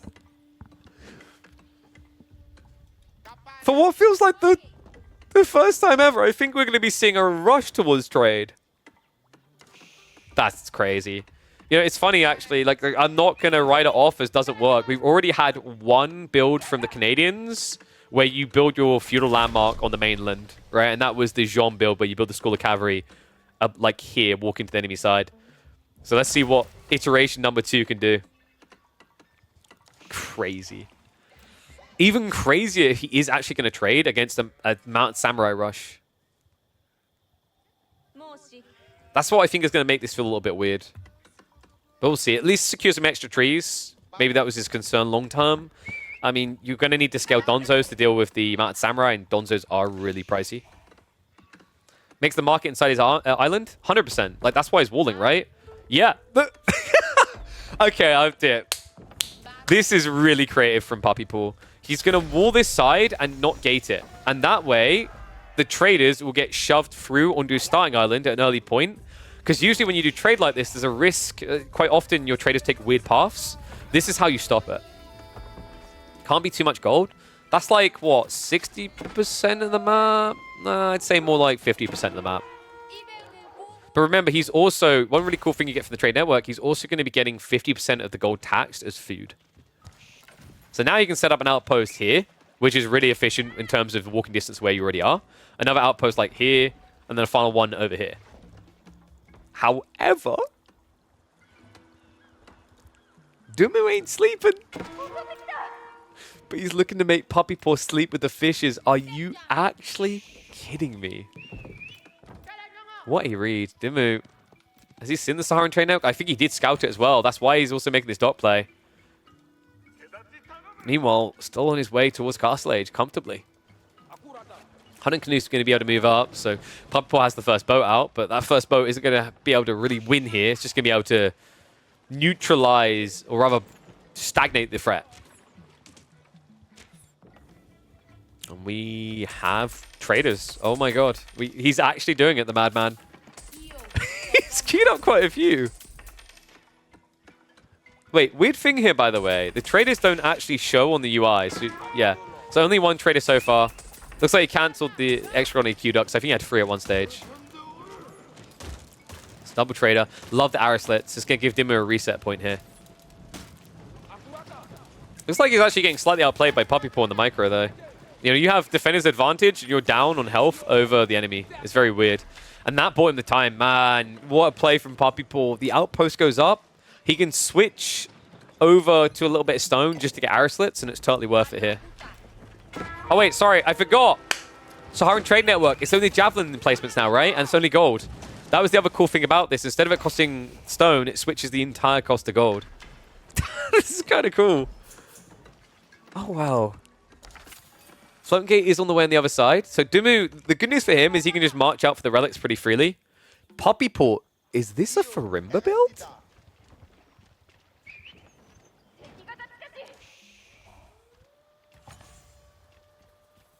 There's no switch. No, the switch is that you don't spend stone.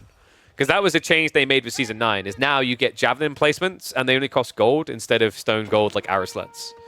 It was a really cool buff. We actually ran the first tournament on Season 9 in the PUP. And there were a few experiments with that type of build on Socotra. Very mixed results. But the whole idea is that you would Saharan your opponent's side of the map and then outpost rush. It's the type of strategy that should have actually convinced Don Artie to come back to AoE 4. And how much trade? It's only 31 gold. In the politest way possible, that's kind of trash. What's the taxation worth? 4? I think the taxation's worth like 4. That's really underwhelming. Especially now that you're giving relics over to your opponent. On top of that, the war continues here. Spring Ship is now coming out. So he will better snipe down the junk. Puppy Paw will be needing a demo follow-up. I mean, that javelin placement makes it awkward, right? The 8 tower range, high base damage, bonus against the ships. Dimmu, here's the other funny thing. Like, yes, the javelins hit pretty hard, but you're also pretty tanky. So he could just dive in and start blocking the trade. And the attack speed, I mean, the attack speed is good on the javelins. That's the upside, right? It's not like a hand cannon slit. If this was a hand cannon, like if you dropped a Barbican here instead of a Saharan, you'd be depressed at how slow they kill Samurai. Has at least got Donzo scaling up though. And the positive is, if he gets enough Donzo, he only needs to defend this tiny area.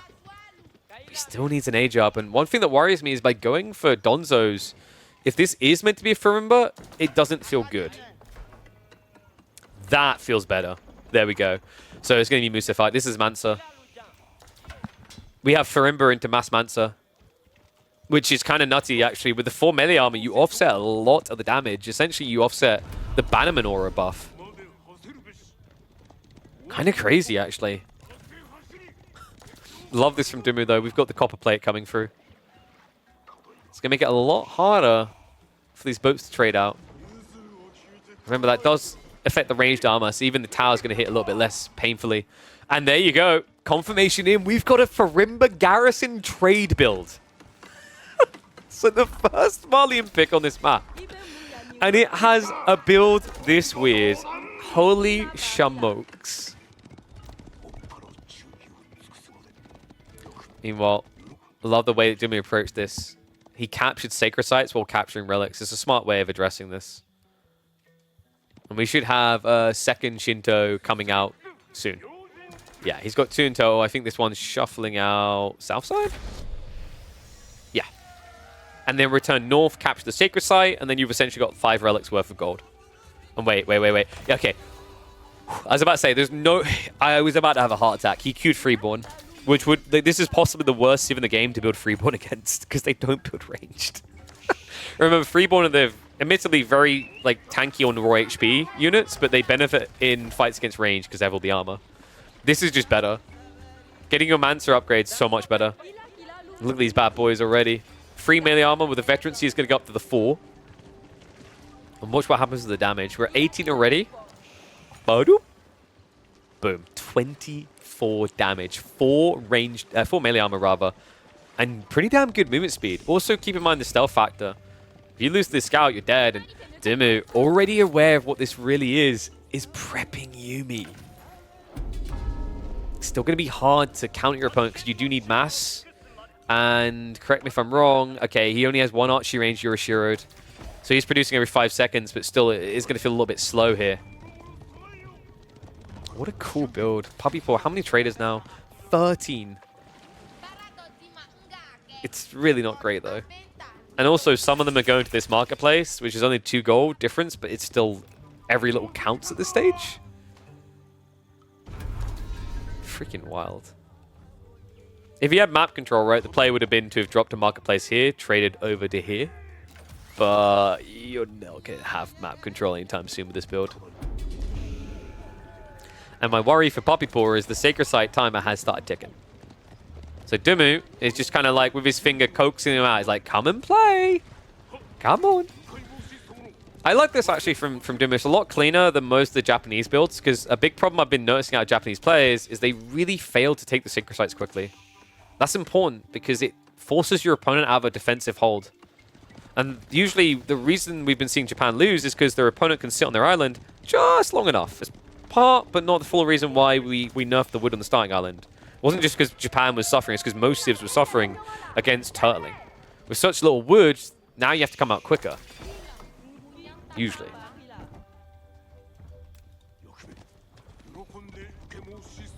And oh my god. Nice walls, buddy. Was that meant to keep me out? I think Puppy Paw heard a disinformation campaign that samurai can't swim. Actually, it's not disinformation. It's pretty fair. But we have bows. So now I assume Dimmu is going to look to hit the eco on the south side when he pulls on the north. Dimmu shuffles off with the Mount Samurai. Starts to move in on the south side as well. Puppy Paw isn't reacting up here just yet. And Dimmu is just creeping by the buildings. You'd think someone playing in purple would stand out a little bit here. Trader's also going down fast. The Yumi play has been smart. Demo is going to get dodged. And the Mad Samurai, sadly so far, they've looked in all the wrong locations. Look at the damage being done. It's returned as well. The Mancer jump in! Dimmu has his own problems at home. Oh my god, look at the worker count right now. Dimmu, he doesn't realize it. He's so distracted. And by the time he sees it, look at the losses. They're stacking up. Mad Samurai rate gets blocked out. Sure, trade has been stopped, but now raw villager count is 51 to a mere 34 Japanese villages. That's stealth. He ain't done yet. There's more to be munched upon. 9 damage, 4 melee armor. And the Yumi are all abroad. This could just be set. I think this is. I mean, how do you really come back from this? He's going to try to do some damage now, but these boats aren't feeling very threatening. Mount Samurai drop has been cleared up. Unbelievable. And this is, oh, this is nightmare fuel. Guys, here's the thing. Mansa actually, Mustafadi rather, get clapped by Unabagisha. But Mansa Mustafadi don't care. Mansa Mustafadi have 4 melee base. Ona Bagisha, vetted, have 7 base. Do you see the problem here? You're going to tickle. And it isn't going to be, oh my god, stop, I'm going to die if you keep tickling. It's going to be like a, why are you doing that? Stop being annoying.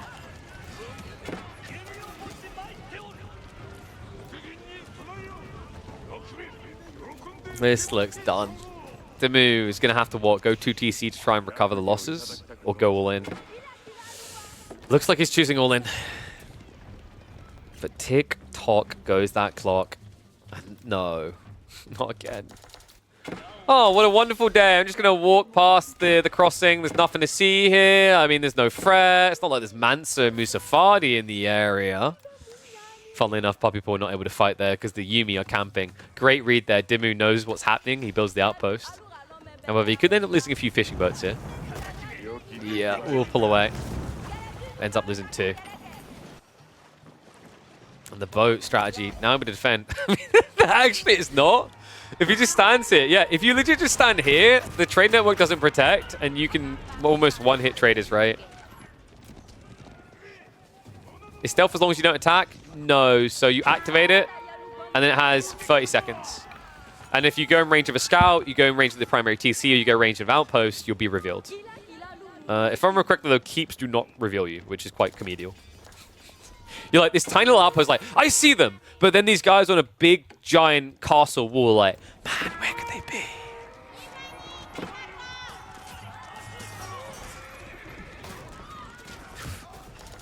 Well, Dimu's doing a decent job of convincing that this isn't fully over. He is still 20 villages behind, but he does have 3 relics, 2 sacred sites. The timer is down to 4.5 minutes.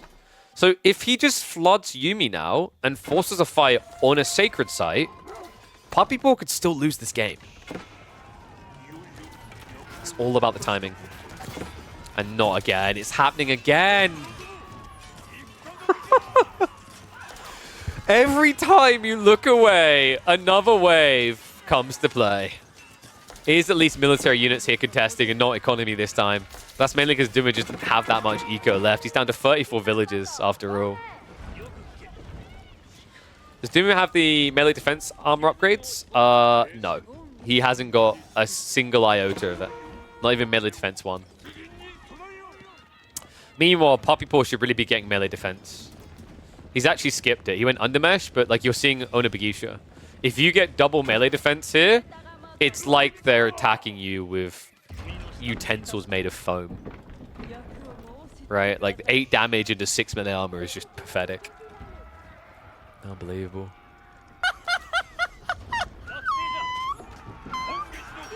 Dash comes in, Musafadi. Come to say hi. This is awkward, right? If this was like, you know, some other unit, someone that didn't move at 1.38, you'd be able to kite it. You can't. Oh my god. And this is just wave 1 of the apocalypse, right? Puppy Paw's got so much more coming. Saharan Trade Network is being attacked, but a few of the Mansa Musafadi peeled off to deal with it. Now we have, what, 1 or 2 Mad Samurai left over? Ona Bagisha reveal. I just think Puppy Paw is kind of forgetting an important tech here. That fight should have been good for him, but the lack of the melee armor means now the Ona Bagisha are kind of a good front line. Why is this game still not over? 2 TC from Dimu now, so he's starting to make a recovery arc there. I'm starting to think Ben's got it. Which is crazy, because just a few minutes ago, that dive by the Musafadis should have been just GG game ending.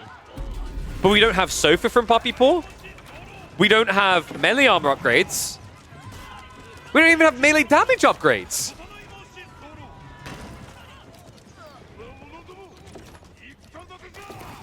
Unbelievable. Meanwhile, Dimu is ticking all those boxes. So insulated helms, melee tech free. The Bagisha are about to slap hard.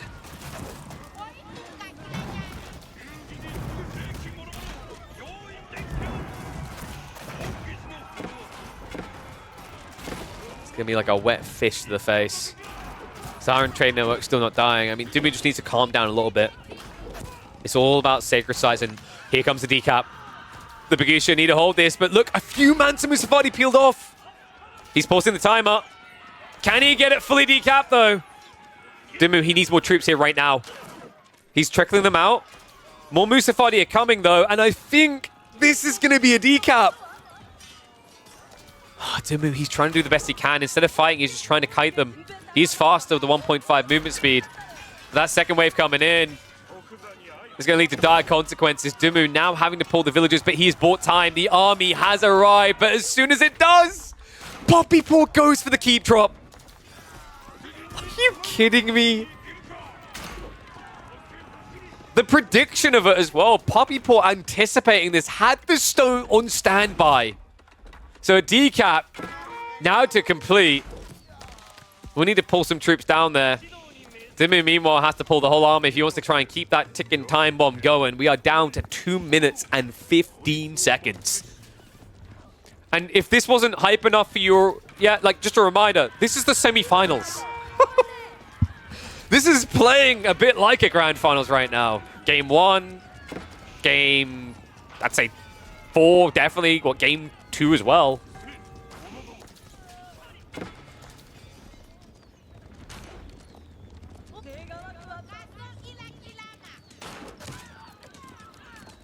Anyone that's been a bit stompy so far, I'd say, is G3.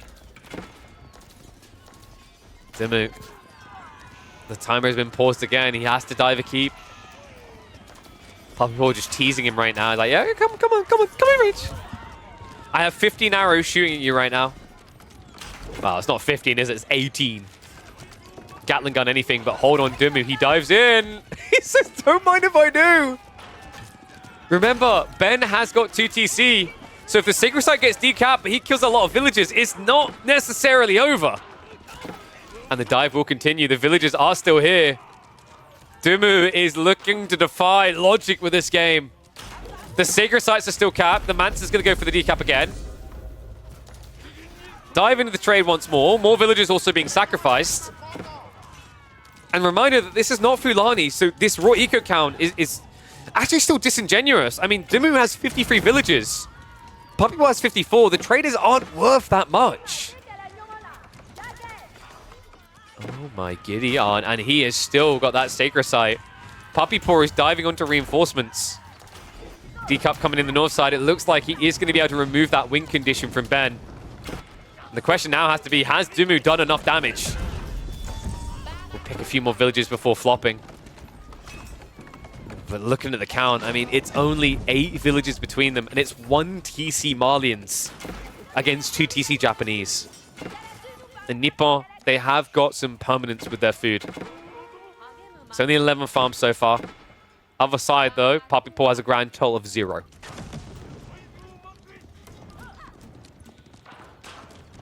How does he still have 10 sheep? I'm still trying to figure that out. He had fishing. And then there was some... Was there some berries? I think there might have been some berries. Yeah, he went berries in corner. But that is still kind of wild with Mansa. I mean, in fairness, remember the Saharan trade now with the taxation on gold, you get 50% of it as food as well. So it's a trickle, but it does add up. Actually wild.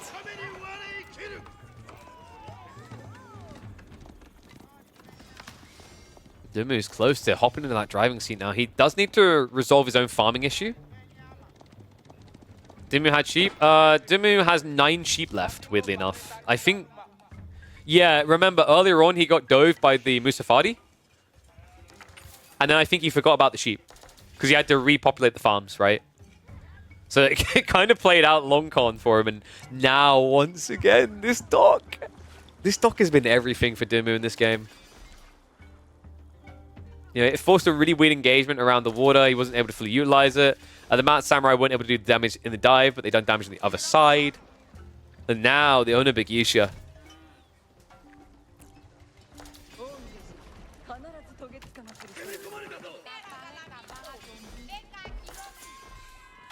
Outpost will at least reveal it. The difference between this play, this little Normandy, is this time Dumu isn't attacking on the east side, so Poppy Paw should be able to react quick enough. And he just goes straight for the denial on the markets. The classic, I can't be asked to chase the traders. The buildings don't move. Yeah, chill, by the way, Dumu. You're not playing against 2021 demo ships. You don't have to be this far inland. still doesn't have melee defense. He doesn't even have melee damage. Like, okay. There's a point at which Puppy is going to watch this game back and facepalm a bit at the fact that he does not have any type of melee tech, despite the fact he's been 100% melee when it comes to bio units, right? Yeah, we had a little bit of siege, a little bit of boats, but come on. Unfreaking believable game.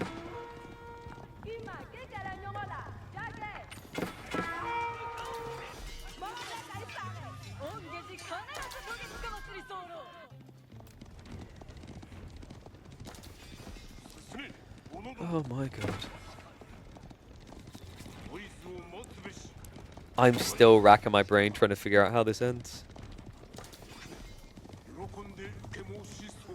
It's crazy, actually. Like, this is what I dream of, right? I hate it when we get games where I'm like, oh, well, the natural order of things is this. This is what's going to happen. This has been wild. Multiple games in this series just playing very unorthodox. I love it, right? Because it shows that the meta is still evolving quite a bit.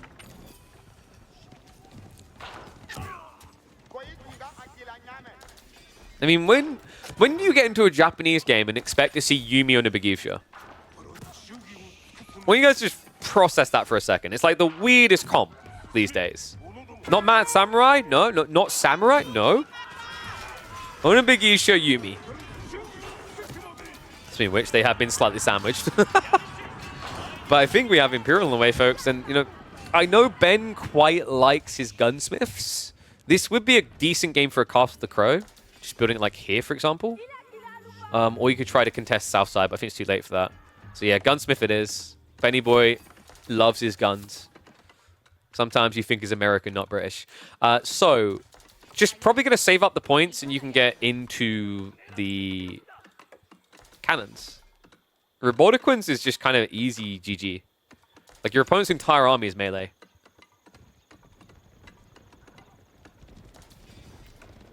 Puppy Paw, once this happens, he needs to attack. But right now... Oh, come on. That's 2/3 of Puppy Paw's army chasing on the opposite side of the map. Dimmu crafted this quite geniusly, actually. Like, this is his spice all the time he needs. And I really feel bad for Puppy Paw because at the point where he started to remember melee text is actually kind of important, he's now going to be an entire age behind. If you just... Oh my god, guys. If you just get Elite Army Tactics, you are basically a Mansa. Think about that. The Mansas, they get the 4 melee armor, right? Well, if you get EAT, you get 4 melee armor as well.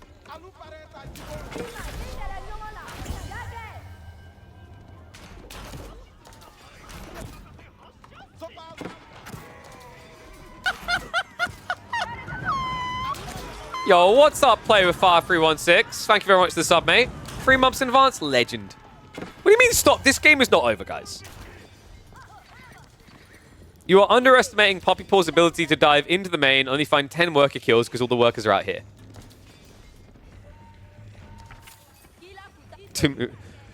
Okay, yeah, the game's over. We have Elite Yumi coming. It is technically the most efficient counter. And whoops, we've got stone walls. Guys, I'm telling you, Dimmu just builds 2 Robotiquins. And then he marches out into the middle of the battle. He's like, I have you now. And then he goes, wait, where are the enemies? And then they reveal out of stealth.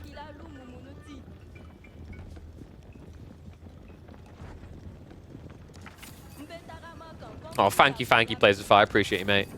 I mean, watch where you want.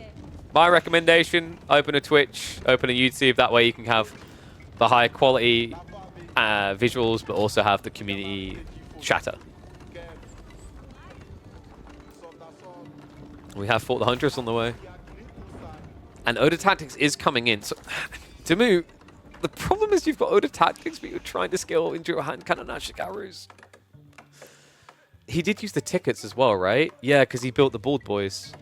Of course, it can't be late game without Dimmu finding a Bald unit in his formation.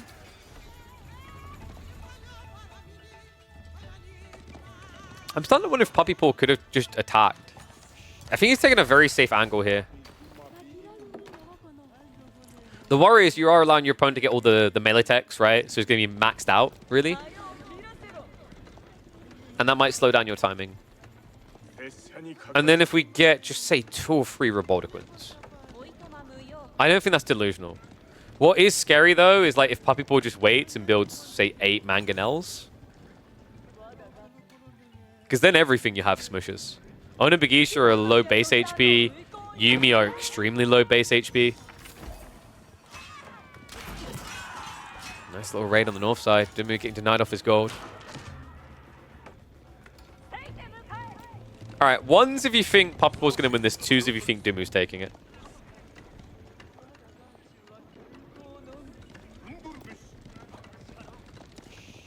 Oh, look at that. It's not just a landslide of 1s.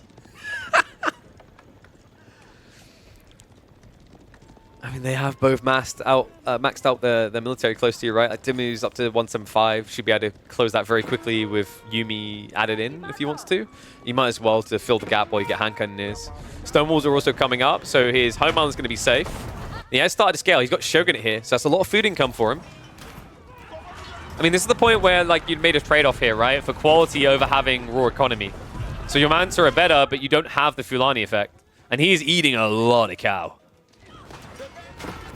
Dives forward. No Reboldiquins just yet. Villager's in a little bit of a pickle, though. We'll get pinched. Psych. Somehow they just walk out like it's nothing. Is it me, or is this a weird fight for Puppy Paw to be taking? I don't think I like the way he engaged that. I mean, he rippled through. He found like 2 or 3 worker kills, right? It feels like he doesn't want to fight directly into the big army, but what he's doing is he's buying time for the mangoes. And his Ona Bagisha. Just look at this. You have 6 melee armor, or you could have 7 melee armor. Now, admittedly, the Mansa do have more health, but the damage difference is kind of wild here. 17 compared to 13, and a much better attack speed. So it looks like Puppy Paw's game strat here is just to deny gold to stop Japan. It's a pretty solid strategy, right? If they don't have gold, this is... I think if I had to list the civs that go from being good to being trash when they have no gold, Japanese is like top 2 worst civs for that issue. Pretty much anything they want to do is gold-oriented. I love how the village is like, just keep chopping. If we keep chopping, they'll think we're a tree.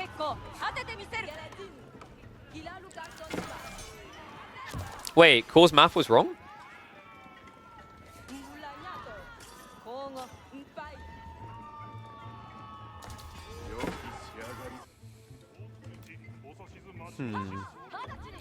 I think my issue here for Puppy Paw is the hand cannoneers, but like he still has this mango. And as long as he's got adjustable crossbars... The customer does not have adjustable crossbars! As long as he has it in time for the fight, he should win. If, however, this fight happens without adjustable crossbars, Puppy Paw is probably just dead. There's no way he'd forget the broken tech for his strategy here, right? Also, keep in mind he needs a lot more Mansa, because the other condition isn't just you kill the hand cannoneers, it's also you don't die to Ona Bagisha. And Ona Bagisha are infamously one of the best units at killing siege. Like, it is ridiculous how good these things are. Bit of a counter dive coming in here. Sofa looking for that raid. Meanwhile, dive into the keep and torches out. Remember, Oda Tactics gives you more burn power. With the Izutsu as well, the ball boys are getting it done. Castle going down. Mangoes, I mean, is this a joke to you? Did you forget your crossbars? Did you not lift? Oh no. Scatter to defend it. Bagisha trying to just flood past. Remember, if just a few of these start touching it, if they start spinning like Beyblades, oh no. That's 4 mangoes down. Army is getting mopped up as well. And the Sofas are trying to intercept the reinforcements, so they're slowing down the second wave. But still a heavy loss of siege here. And Puppy Paw, even if he gets those mangoes back up, it's still going to be without adjustable crossbars. This is starting to look really bad. Food income is also an area in which Dimu should be able to just ramp ahead. Right? Like the farms. The farms are basically making him balance out against gathering on cow. And by gathering on cow, you're spamming cow, which means that Puppy Paw, his gold income doesn't just immediately replicate so you can afford a dozen mangoes again. Azutsu are a little bit weird here, by the way. One thing you have to keep in mind is that they are range damage. But guys, Azutsu actually got buffed with the siege changes. Old Siege, they done like no damage, right? Because they would be shooting 32 into a 30 armored unit. Now, because it's percentile based, your damage is kind of decent. It's not crazy, but it's reasonable, right? So you'll be able to hit for 32 because it's got the Yumi in there as well. And that means you do, God, what is it? I think it's like 4 or 5 damage. It's still not crazy, but compared to older Zutsu, it at least registers. Looks like Puppy Paw is finally fixing the tech issues. We have got Elite Army Tactics on the way. It's actually crazy to think how long it's taken to get EAT. And look at that. Oh, that's kind of rough on timing as well. With Serpentine Powder coming in. Remember, that does give you the plus damage, plus 8 in fact, up against the Mansa. Add that plus the Yumi Bannerman, and these guys hit like a truck. And he knows. He suspects. I think he might have seen like one of the Mansa Musafadi. He's like, wait a second. He's not alone.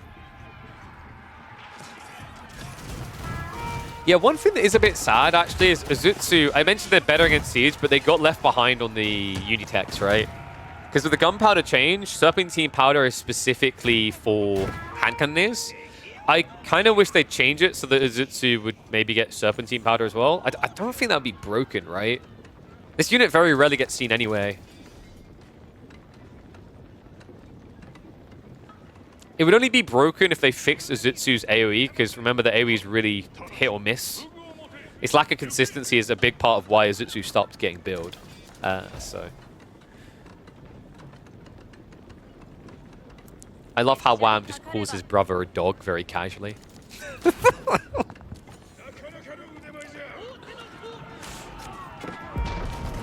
Siege time again. We still do not have adjustable crossbars. Musafadi are trying to march in, but the outpost does get to see them. And love that. He's got the local knowledge. So remember, at the start of these fights, he starts to heal. 25 extra health to fight with. Might be enough to break through this front line. Even Spearman being used to defend this, but no, instead, it is going to be Dumu breaking through. Finds the mangoes on the back. The hand cannoneers sweep through this. And the Musafadi are down again. As is the keep. Castle now going up. Dumu is looking to capture sacred sites again. He also has got the siege works on the way to make it easier to siege his way through it all. And this is starting to swing pretty hard. Puppy Paw can barely afford to keep replacing the Musafadi. I just don't know how he does it now. God, this is like the Malian equivalent of Fitz here, just doing his HRE Spearman-only builds. It's just one unit constantly. At this point, I think he's drained himself to the bone. Did Puppy ever add full cow? No, he's been eating the cow. Why milk him when you can eat him? Except this one. This cow was smart. He didn't listen to them. Like, hey, there's better grass over at the TC. Nope, I ain't falling for it.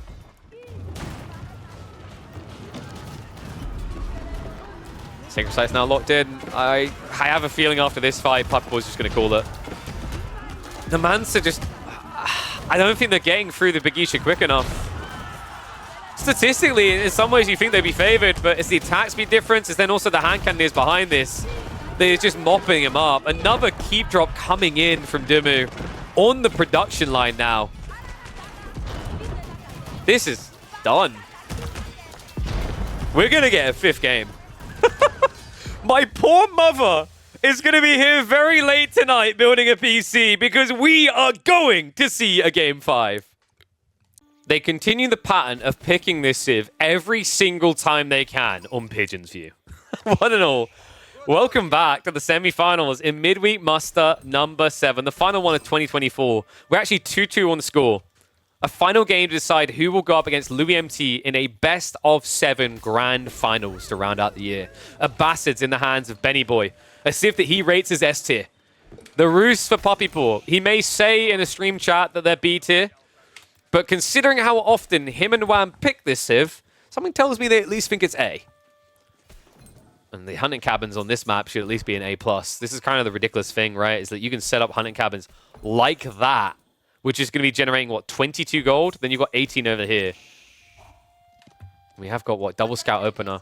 So, Rus versus Abbasid. This used to be a matchup back in the TC meta that was a Kremlin drop, 2 TC, and a military academy play to try and block you from getting greedy.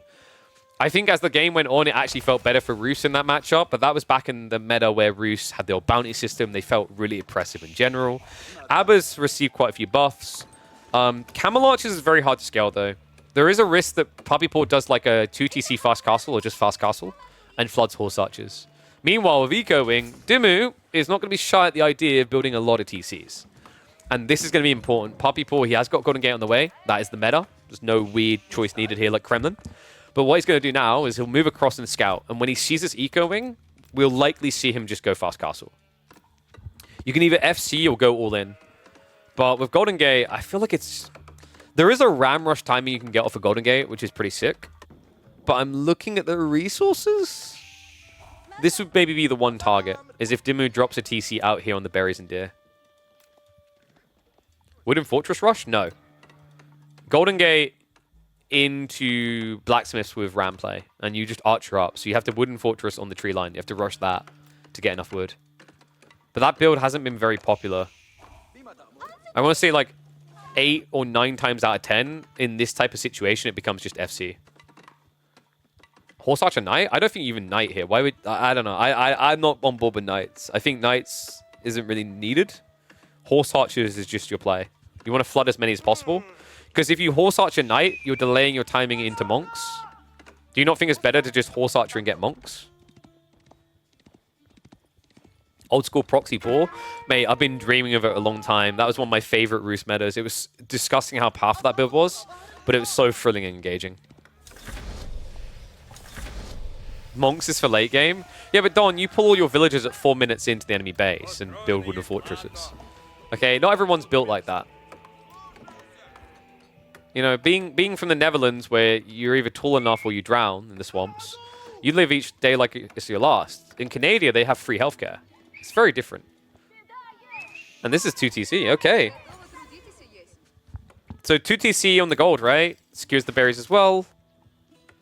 A little bit surprising. I think we've seen this before, though. I don't think it was a Abbasid's matchup. It might have been English from the Canadians. That means Dimmu can just freely go free TC, though. He has 2 choices. He either goes like free TC, or you can go 2 TC and aggro. There is a chance he just goes 2 TC castle. I actually don't mind that build for the Abbasid's. I think it's a little bit underrated in this matchup. It beats the narrative of Horse Archers, right? Because then you're an age ahead. You have melee wing. You can have composite bows. At that point, Rus have to go Knights.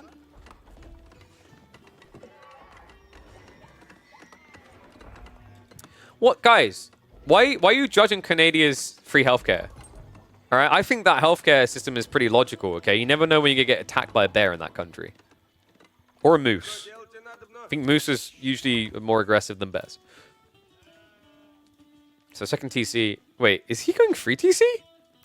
What the f... What? No, surely not.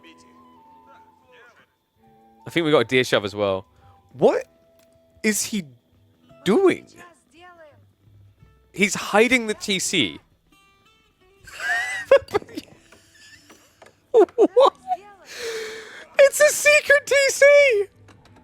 Oh my god. What? Wait, no. What? Okay. Is Caillou here? Because we have a freak accident. I don't think we've seen this yet on this map. Oh my god. He doesn't have a second deer stack, right? Oh my god, I'm so sorry. I've never... Like, that has never happened on this map before. We've had high view, pigeons view in the generation for a few weeks. Oh my god. This would be a really unfortunate way to lose. Oh wait, no. I'm an idiot. He killed the deer. No, we're fine. He killed the deer. No, panic avert. This is absolutely fine. It's because he shoved the deer into the tree line. We're fine. Oh, thank God. The deer icon disappeared and I panicked a little. We're good. We're good. It was so secret, we genuinely thought you had nothing. We Gucci, we Gucci. Shout out to Caillou. Pigeon's View is still one of the best maps created in the history of the game. Full stop. Bless. I had you all going, though. I had... You legit... I was like, didn't we see deer here earlier? It's kind of tricky because when you have high graphics, the stealth forests can actually hide the deer quite well.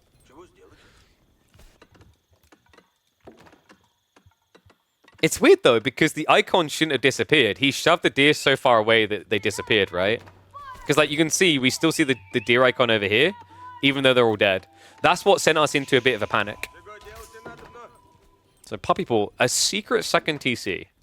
And the cool thing about... Okay, it's been revealed, right? But that might have made Dumu play differently. Yeah, because he only went 2 TC. Oh, my God, he's so far back. Oh, sorry, he went 3 TC. Okay, I'm an idiot. He went 3 TC. But... I don't think he knew about this TC, because this is a tricky thing. When you see 50 stone gathered, this could just be for arrow slits, right? I mean, it's very early for arrow slits, so you're kind of suspicious. But I think that was quite nice. Instead of going for the forward one, which would have been exposed, a little bit, you know, a little bit more known. Now, high trade house on the way. Get your absurd numbers in, okay? Anyone who is willing to bet the house on timeshares should be going high on this. This is going to show you exactly why Bruce is so good on this map. Core, that is small PP energy. So 23 on this hunting cabin, 34 on this one, 28 on this. It's already like 75 passive passive gold income, right? Not to mention he's been getting extra gold from all the deer gathering. We've got stables being snaked into the stealth tree line as well. Walls are going up though. Dimmu is going to be that guy because he's playing Abbasid. They're always that guy. So, kind of an interesting thought here. I did mention this in Dimmu's chat earlier, that if we get a Louis MT Dimmu matchup in the Grand Finals, it will probably by far easily be the longest Grand Finals in the history of Midweek Muster. And we may be about to get a preview of that here. Because I'm getting a weird creeping feeling that this could be a 40-minute game. Sorry, Mum. We might be going late into the night. We might start building this PC at 9 o'clock. And there's the monastery we talked about. I mean, if you went horse archers plus knights, you wouldn't be able to afford this. I like this. Your opponent has walled himself in. He actually walled all the relics out towards you. So you can just go hoover them up. All right, here we go. 109, that was the first tick, right? So that's going to be 218 or 219 gold per minute. Oh my God. This landmark. Just 2.5 relics casually as you do. 91 trees. I swear, Stealth Forest always was so much better than you ever expect.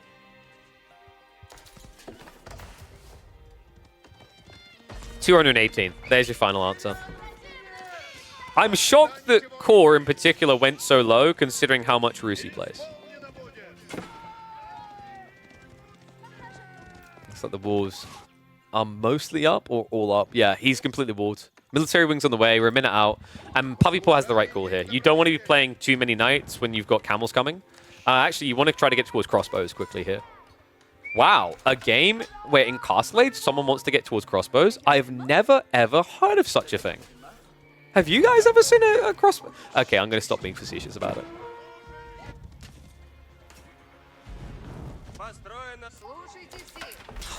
It's so dirty about it. Yeah, it's trying to be cheeky and get in there, but you delete trees, right? So actually, it would have been better to have placed the hunting cabin here to get the maximum gold. People are just getting flashbacks to why Roos was so ridiculous on Highview in the olden days. I almost feel like Roos is skirting on the edge of bannable when someone drafts Pigeon's View. It's 19 trees again, right? This one was 29 for 28, so he'll be getting like, what, about 20 gold from that? Then he has the berries, which have spawned in the tree line as well, by the way. And I'm pretty sure he's only tier 2 bounty. Relics are starting to be picked up now. Dimmu has started to prep the archers and spears. Not a bad choice here, right? Composite bows, we'll be able to shut down the spear master your opponent very fast. And we're getting, I love this, we're getting camels. Camels are a sick read here, guys. 270 HP. With the damage exchange actually favoring them to the point that over time, the melee armor that knights get, they don't, doesn't matter. And remember, you can fix that melee armor situation with a barding tech in your stables. Right here. Only 275 resources to get free melee armor. Reminder that that tech also has a second level. Smiley face. Dimmu doesn't have farms yet, right? I mean, I would have been surprised. No, for this type of build, you just can't afford to get them yet. And he has kind of blocked himself out of surplus resources. I think Dimmu's going to have a hard farm transition that is hard to avoid at this rate. I mean, he's still got the deer and the berries. Wait, where has he been getting the food then? I mean, his sheep count was decent, right? But I feel like he should have drained more than this. It's always the tricky thing with Abbasids because of the cheap villages. Right? Like on 3 TC, he's spending less than Puppy Paw does per minute on 2 TC.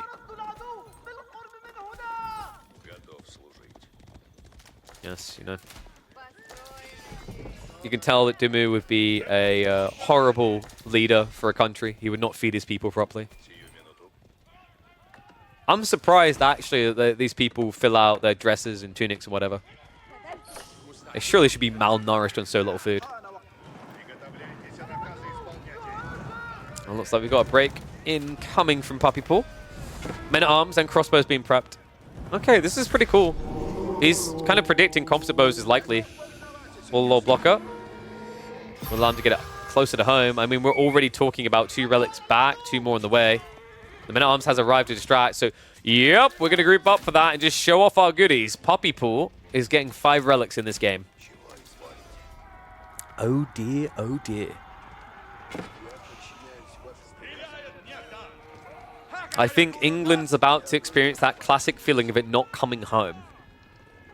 This is a bit tricky for Dimmu right now. Puppy Paw also does have the Boy's Fortitude coming in to bulk him up further. Don't really want that, though, into camels. If this does go to Imperial, I'm really worried for Dimmu.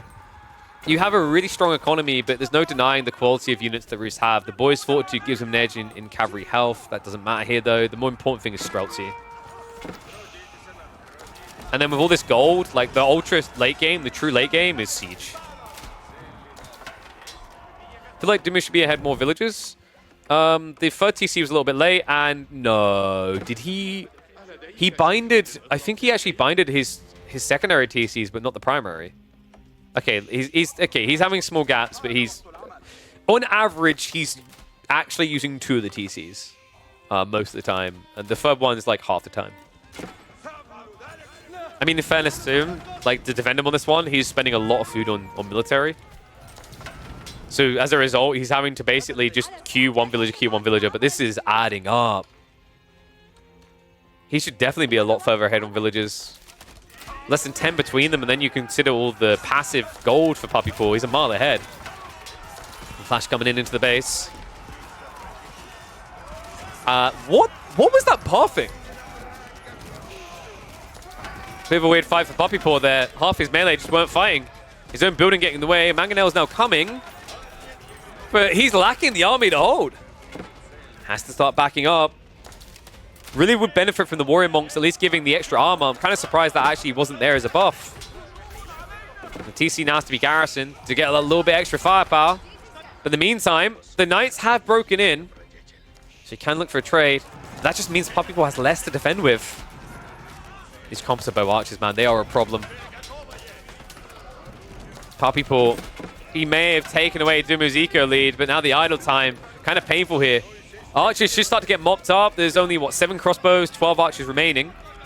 But it's still going to be expensive, and this is only wave number 1. Dimmu is trying to flood additional troops. Blocker on the berries. Looks like more villagers are coming out there, so Puppy Paw will be able to farm that up. And looks like he's just trying to buy time. This is kind of crazy. Like, Dimmu is in a really good position in his opponent's base, but he's losing too much economy on the flanks. This is messy, though. Puppy Paw, what the hell? Pure lumber camp to drop off. Mangonel is going to be able to scare a little bit. But both of them are hemorrhaging quite a lot of villages. from the Knights. I mean, if they just keep hunting, the Spears are now here to stop that from happening. So it looks like that will at least be him blocking any additional losses on his berry gathering, but at the same time, Puppy Paw is now doing a good job of dodging extra losses here. And now up to 244 gold, by the way. What a reasonable thing. I am disgusted. Dimmu. Villagers just about get back into the Stealth Forest. This is so uncomfortable. He was riding blind there. Okay, things have calmed down now. And both of them still haven't done that farm transition yet. So we're kind of reaching the point where after this dive, because neither player has died, we're just going to see farming. Because you can't just keep pumping troops at this pace, right? I mean, Puppy Paw sort of can. He's still got the ball play, potentially. He already done one of them, right? And then he's also got some deer and berries left here. But Dimmu only has the berries. So expect him to start adding in farms probably in the next minute and a half. And what's up, Zeltwanger? Thank you very much for the sub. Slays as well, appreciate the Prime. Remember, guys, you've got the Prime subs, get them in. I think we should start a sub train in honor of this incredible semifinals that has gone all the way to 5 games. Question is whether Louis MT's set is going to go all the way to 7 as well. Good lord, the fort. Reminder that for Louis, it's already getting pretty late in China. Reminder that for Dimmu, this is already late by his standards. So in some ways, it would kind of balance them both out. Dimmu and Louis have basically been playing since about the same time this morning.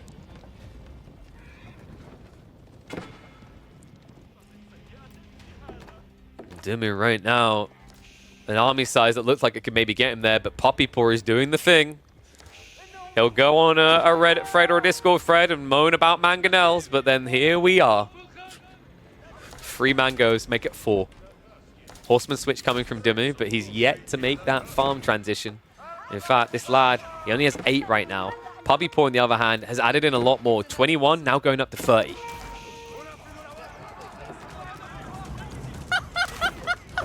Thank you. Always cursing. Appreciate you, mate. Thank you for the sub.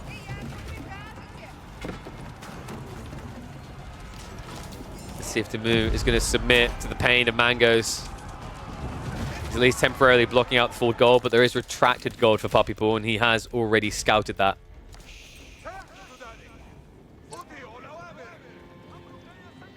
Camel handling is also now coming. This is kind of intriguing. For Dimmu, a guy who just doesn't have farms yet, really. Only a handful. Camel handling is pretty ambitious. The berry patch is about to exhaust here. He's already started on this final one over here. We're only 8 farms in. Has at least already prepped agriculture tech.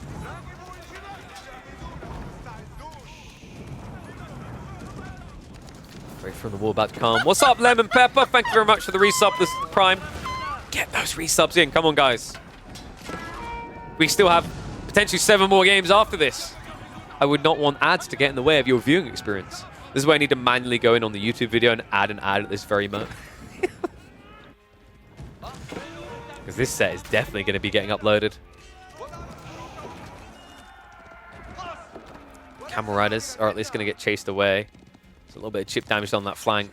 Dimmu is now back up to 12 villages ahead, but we're kind of at a point where it doesn't matter as much. And what I mean by that is, you know, there isn't much runway to maximum eco left, at which stage Puppy Paw having 5 relics matters a lot more.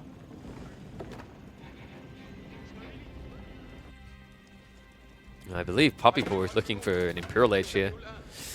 This army's pretty big, though. Can you go Imperial Age with the greed choice? It's feasible here because of the mangonels, right? With your base being set up like this, you could actually get away with a high armory. You could even try to place it here and force a fight around it with mangoes. Puppy Paw still might just actually feel very paranoid and feel a need for Spitskaya. He might even try to sneak the Spitskaya out like here so it protects gold.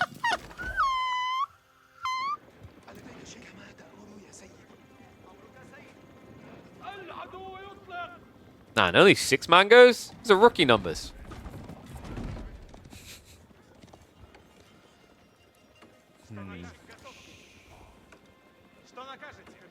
We have Culture Wing on the way, so it's actually going to be Dimmu going up to Age 4 first. Really smart choice in the Culture Wing. Resources feel a little bit finite still. Whoa! What is up, Xbox controller? Appreciate the sub. And not just him, De Santiago with the 10 gifted sub. You legend. Guys, you're incredible. Look at this. Insane set, insane set, insane donation. Appreciate you guys. We just hit the 340 sub goal. Let's go for the 350. Whoop, whoop. It's going to keep updating, so keep subscribing. Legends. Man, the growth in this community. I'm glad everyone is enjoying these weekly series. I'm heartbroken I'm taking a week off over Christmas, but don't worry. We'll be back through January to June in 2025 with Midweek Musters. We still have a set to resolve and a set to go. Ram's coming in. Dumu's going to try to flood to the backside, expecting farms here, which is a very smart call. He's anticipating farms in this area because usually Roost players like to build hunting cabins all around the tree lines and then set up farms near them. Thank you very much, Nathan F, for the gifted sub. Thank you, mate. And the reason is it gives you gold gen, so like you basically return the more expensive hunting cabin cost over time. Dimmy, 15 seconds away. However, Puppy Paw is not going to be left in the dust. It'll be a slight, very slight edge on timing for Dimmu. Probably about 25, 30 seconds max. Tech up complete. Into the Imperial we go.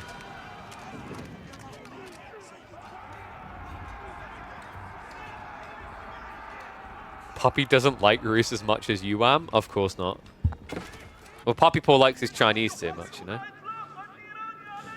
Dimmu can go H5. I mean, he might be contemplating it, right? Like, we're getting to that stage in the game. There are still 8k veins, which is more important. You need to block your opponent out of these, because although he has passive income, that only gets you so far when you have to mass Streltsy.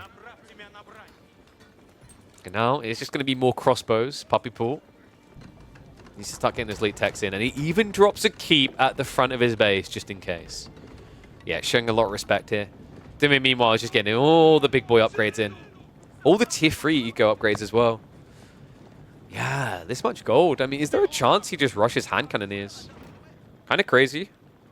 Could be worth it, though.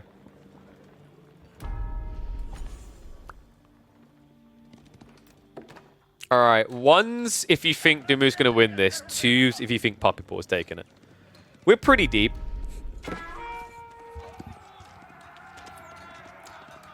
There's just something about Roos and Imperial right now. Like, everyone keeps saying they're not that strong, but it feels rare to see them lose in the imp game. I just think they have a very healthy composition. Their Streltsy are very nicely discounted. They get a lot of passive gold gen. Boy's Fortitude gives them some of the tankiest horsemen in the game. Then you've got the high armory detail coming in this game. The discount actually really mattering a lot for just massing mangoes down the line. The setup and teardown isn't too bad either. Siege Crew training is kind of wild for just getting that insta hit out.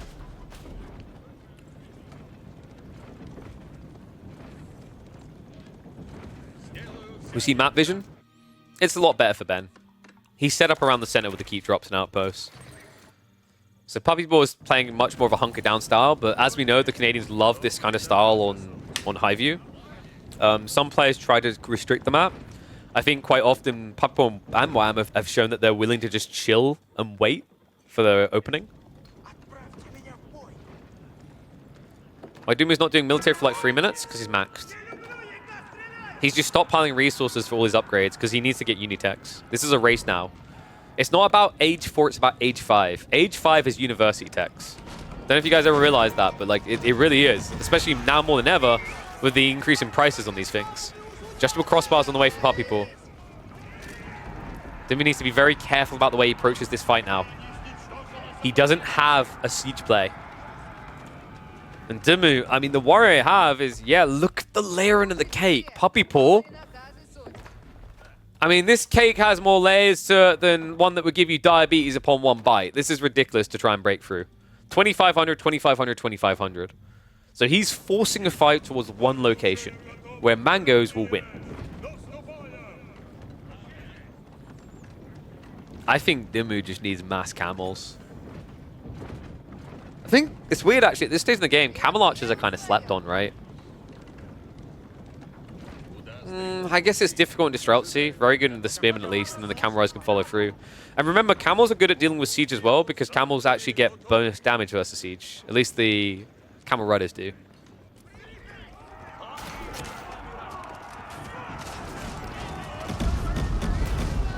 Looks like they will sneak in. Yeah, the only reason why you go Horsemen over Camel Riders is because they're cheaper, basically, at this stage. I mean, yes, you get the bonus damage against ranged, but if you're mirroring into what usually will be Roost Horsemen, you're in trouble. And in this case, it's actually Roost Spearmen, which is just as rough. Because remember, with the Camel handling, you move as quickly as the horses do. And by the way, we just got Silk Bowstrings. That's pretty cool. Silk Bowstrings is a really good answer to a lot of what has been pumped here. Puppy was going to get outranged with the crossbows, Spearmen, Streltsy. And the Mangoes are still a giant issue here.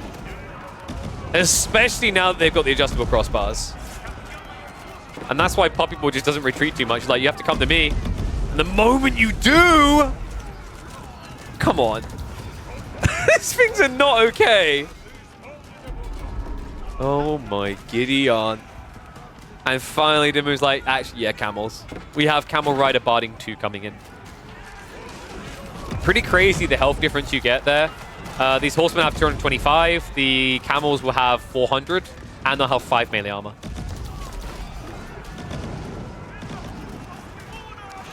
Oi, oi, oi. Well, Dimu's at least keeping the push going. It kind of feels like it's trash mob versus good, though, right? Although it's a bit deceptive. For Puppy Paw, it's actually not that much good front line. Needs to be very careful with the Mangoes. We have got Siege Works on the way. Sacred Sites would be good for Dimu to lock in. If he can get both of them locked in, he can force Puppy Paw to start making mistakes.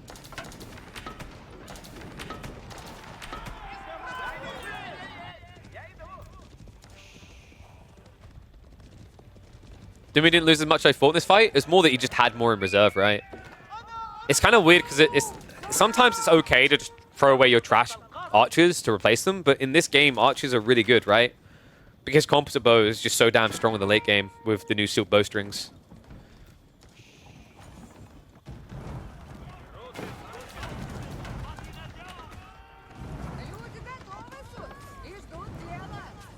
So a few villagers are going to get farm build more hunting cameras. This is adding up. 36 trees there, 26 here. It's just a lot of passive income for a guy who only has 2 gold gatherers. He's sitting on quite a lot per minute.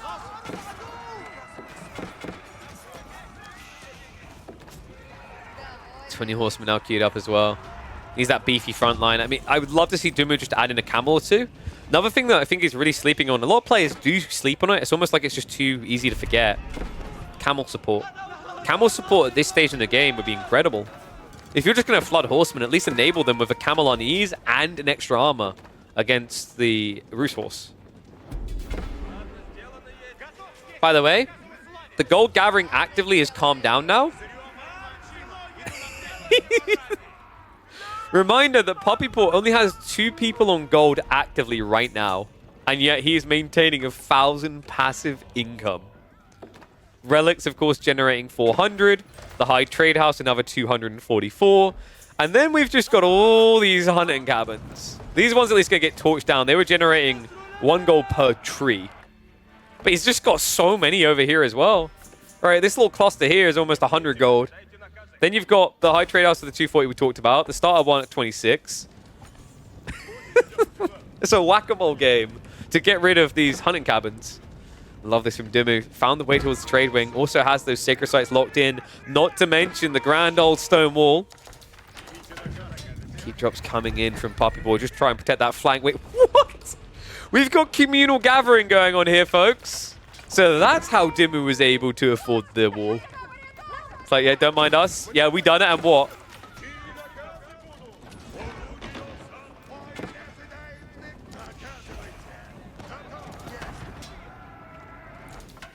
Unbelievable.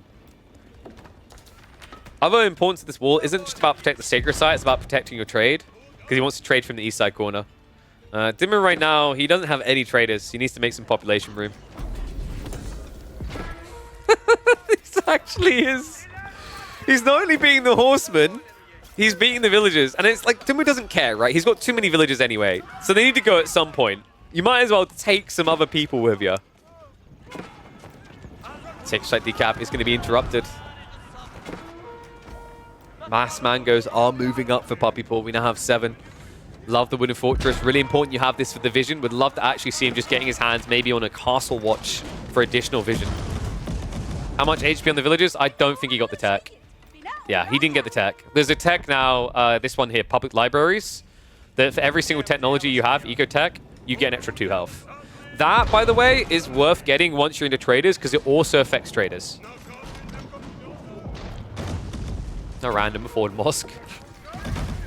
Was here.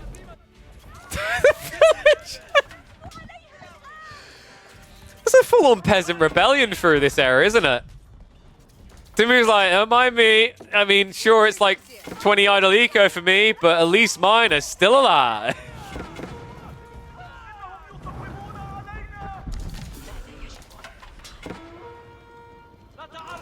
Key drop now coming in. Puppy Paw needs to do something about this timer. I mean, this key drop's really smart. It'll block trade. It'll also block the win condition. And at that stage, I mean, Dumu, he does have 5,000 gold in reserve, but that's temporary, right? Once he taps the veins, if he can't trade, he has nothing. It's going to be a long con, but there is a way for Puppy Paw. Shifts out from the villages again. Backstab coming through. The Mangoes are kind of struggling to finish off the small cluster of archers left over. Horsemen are now going to go for the dive in, so we'll be able to split it some more, but the castle is going up. Dumu just struggling to hold his position here. Villagers, they've come all the way from the farms.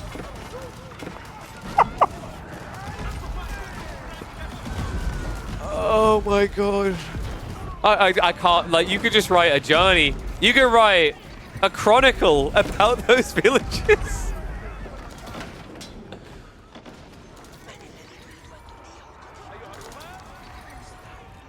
Dumu now being pushed back. I've got a feeling this is slipping away from him, guys.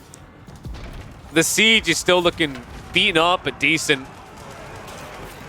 And now the Sacred Site win condition is just going to get decapped. The other issue now is the trade. Dumu just started adding them in, but he can't use that trade route. He's got 17 traders right now.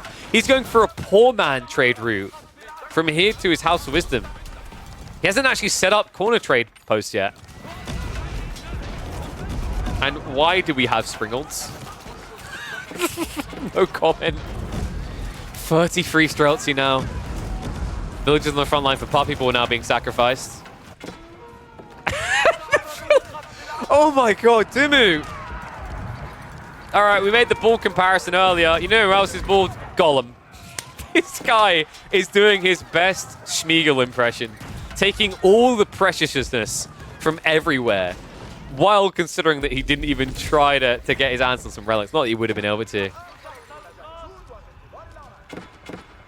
Dumu, this trade, what is it giving him? 13 gold. Oh, God. Please stop. Don't. Okay, he's fixing it now. It's going up to 84. We do have the corner trade now. However, did he just get seen? It's almost like Puppy Paw suspects. He's thinking he's going for the back line, but to get onto the farms, right? But he may have just scouted that. Meanwhile, Mangoes are going to get thrown away. Puppy Paw, what just happened here? A little bit of a throwaway. Yeah, it looks like he masked a new line behind this because... Oh, I see what happened, guys. I was worried for a second that Puppy Paw losing 6 Mangoes, which would be worth 1,200 gold, would be bad, but it's fine. He's got 1,000 gold a minute. Just for his things.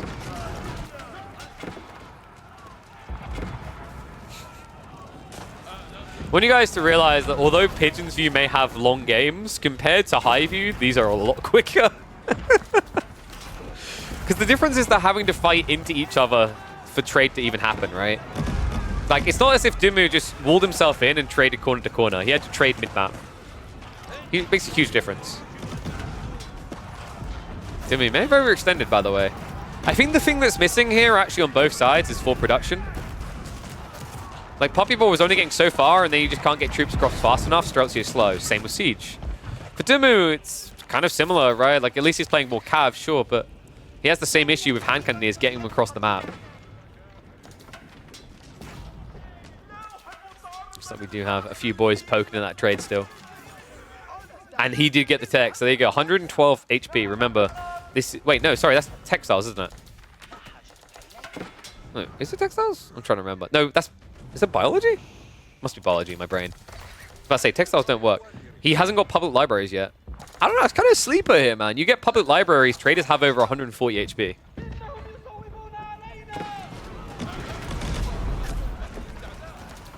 Is it me or is Dimmu just kind of running out of food? I mean, the Horseman pump is not cheap. Does feel like he's still getting scudded in the Siege game. We are seeing Dimmu trying to get into mangoes, but he doesn't have the adjustable crossbars.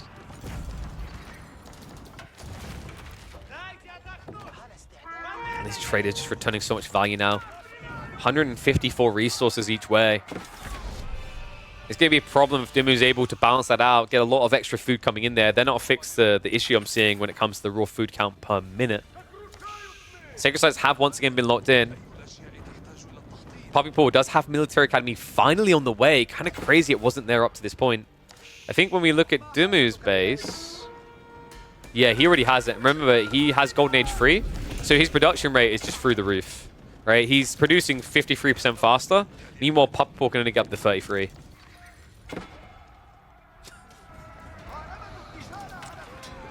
Puppy Paw at this point is playing this game going, why do I always get these games on Pigeon's View? We had Anatan versus Puppy Paw in the grand finals last week. That'll be up on the YouTube side. That was basically as long as the rest of the series. We could be on track for a similar thing here. Bombard's are at least now moving out on the south side, so he's looking to block trade again. It is wild to think how much passive gold gen has changed the dynamic of what this game theoretically should have been. If they were both trading, I think you have a much messier, much quicker end point than what we're seeing here. But because Puppy Paw has got all this passive gold, he can just focus on where Dimmu's trading and not have to worry about his own economy as much.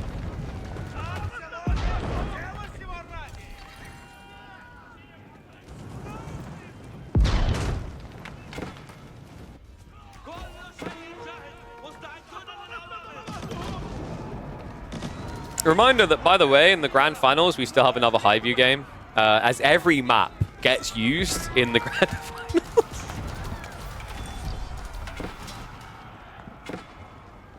Dimmu at this point is like, can I buy another A drop? Is that a thing? No, you've got them all already, son. And oh my god. The mass gate strategy. There's more gates than you'll find at a Microsoft charity convention. Oh my, that looks so cursed. That actually just looks so cursed. It's very smart though, because it means that he doesn't body block himself with siege when he leaves. He's, however, outnumbered. And look at outgunned right now, Dimmu. Remember, he has his own little advantage here in these fights at the boot camp with that extra health. Really, Streltsy need enough time to stand still. I mean, if Dimmu can find his way towards adjustable crossbars, this might just be over. Because I think Puppy Paw, the thing that's really keeping him alive is how good the Streltsy are trading so far. Wall complete, but actually, no, you missed some over here.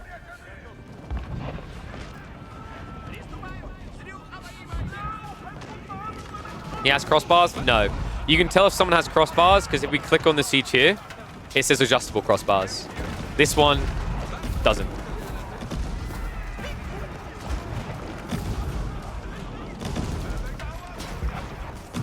Still wrap around with the horseman. Siege is removed. Dimmu may have just overextended again. He looks like he's trying to build a little bit of full production, but it's mostly just the lumber camps. We saw it coming in 5 minutes ago. What, for Dimmu? There's no way Dimmu has adjustable crossbars. See? You can literally tell by hovering on this stat here. For anyone who's ever wondered, that's the easiest way to like check. The game literally tells you if your opponent has it. See? And this is coming from someone who doesn't like reading.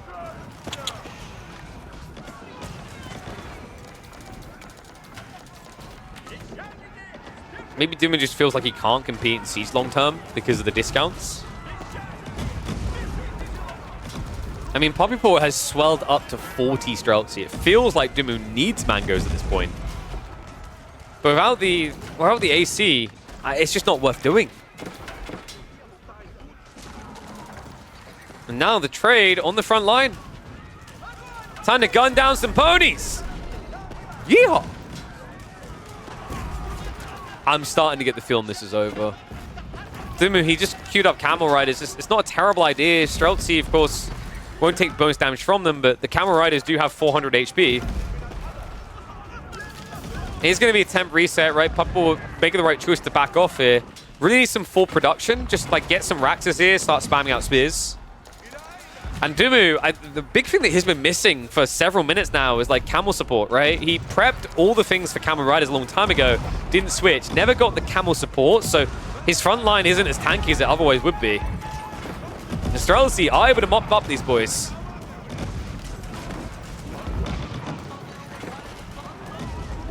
By the way, Poppypaw is actively gathering gold, guys.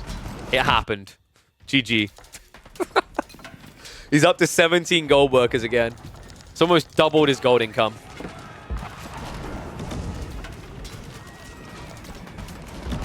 I can't believe he played most of this game on AFK gold.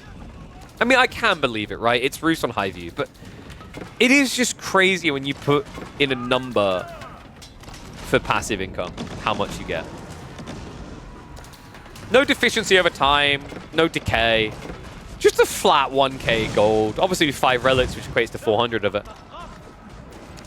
600 passive gold. Good lord.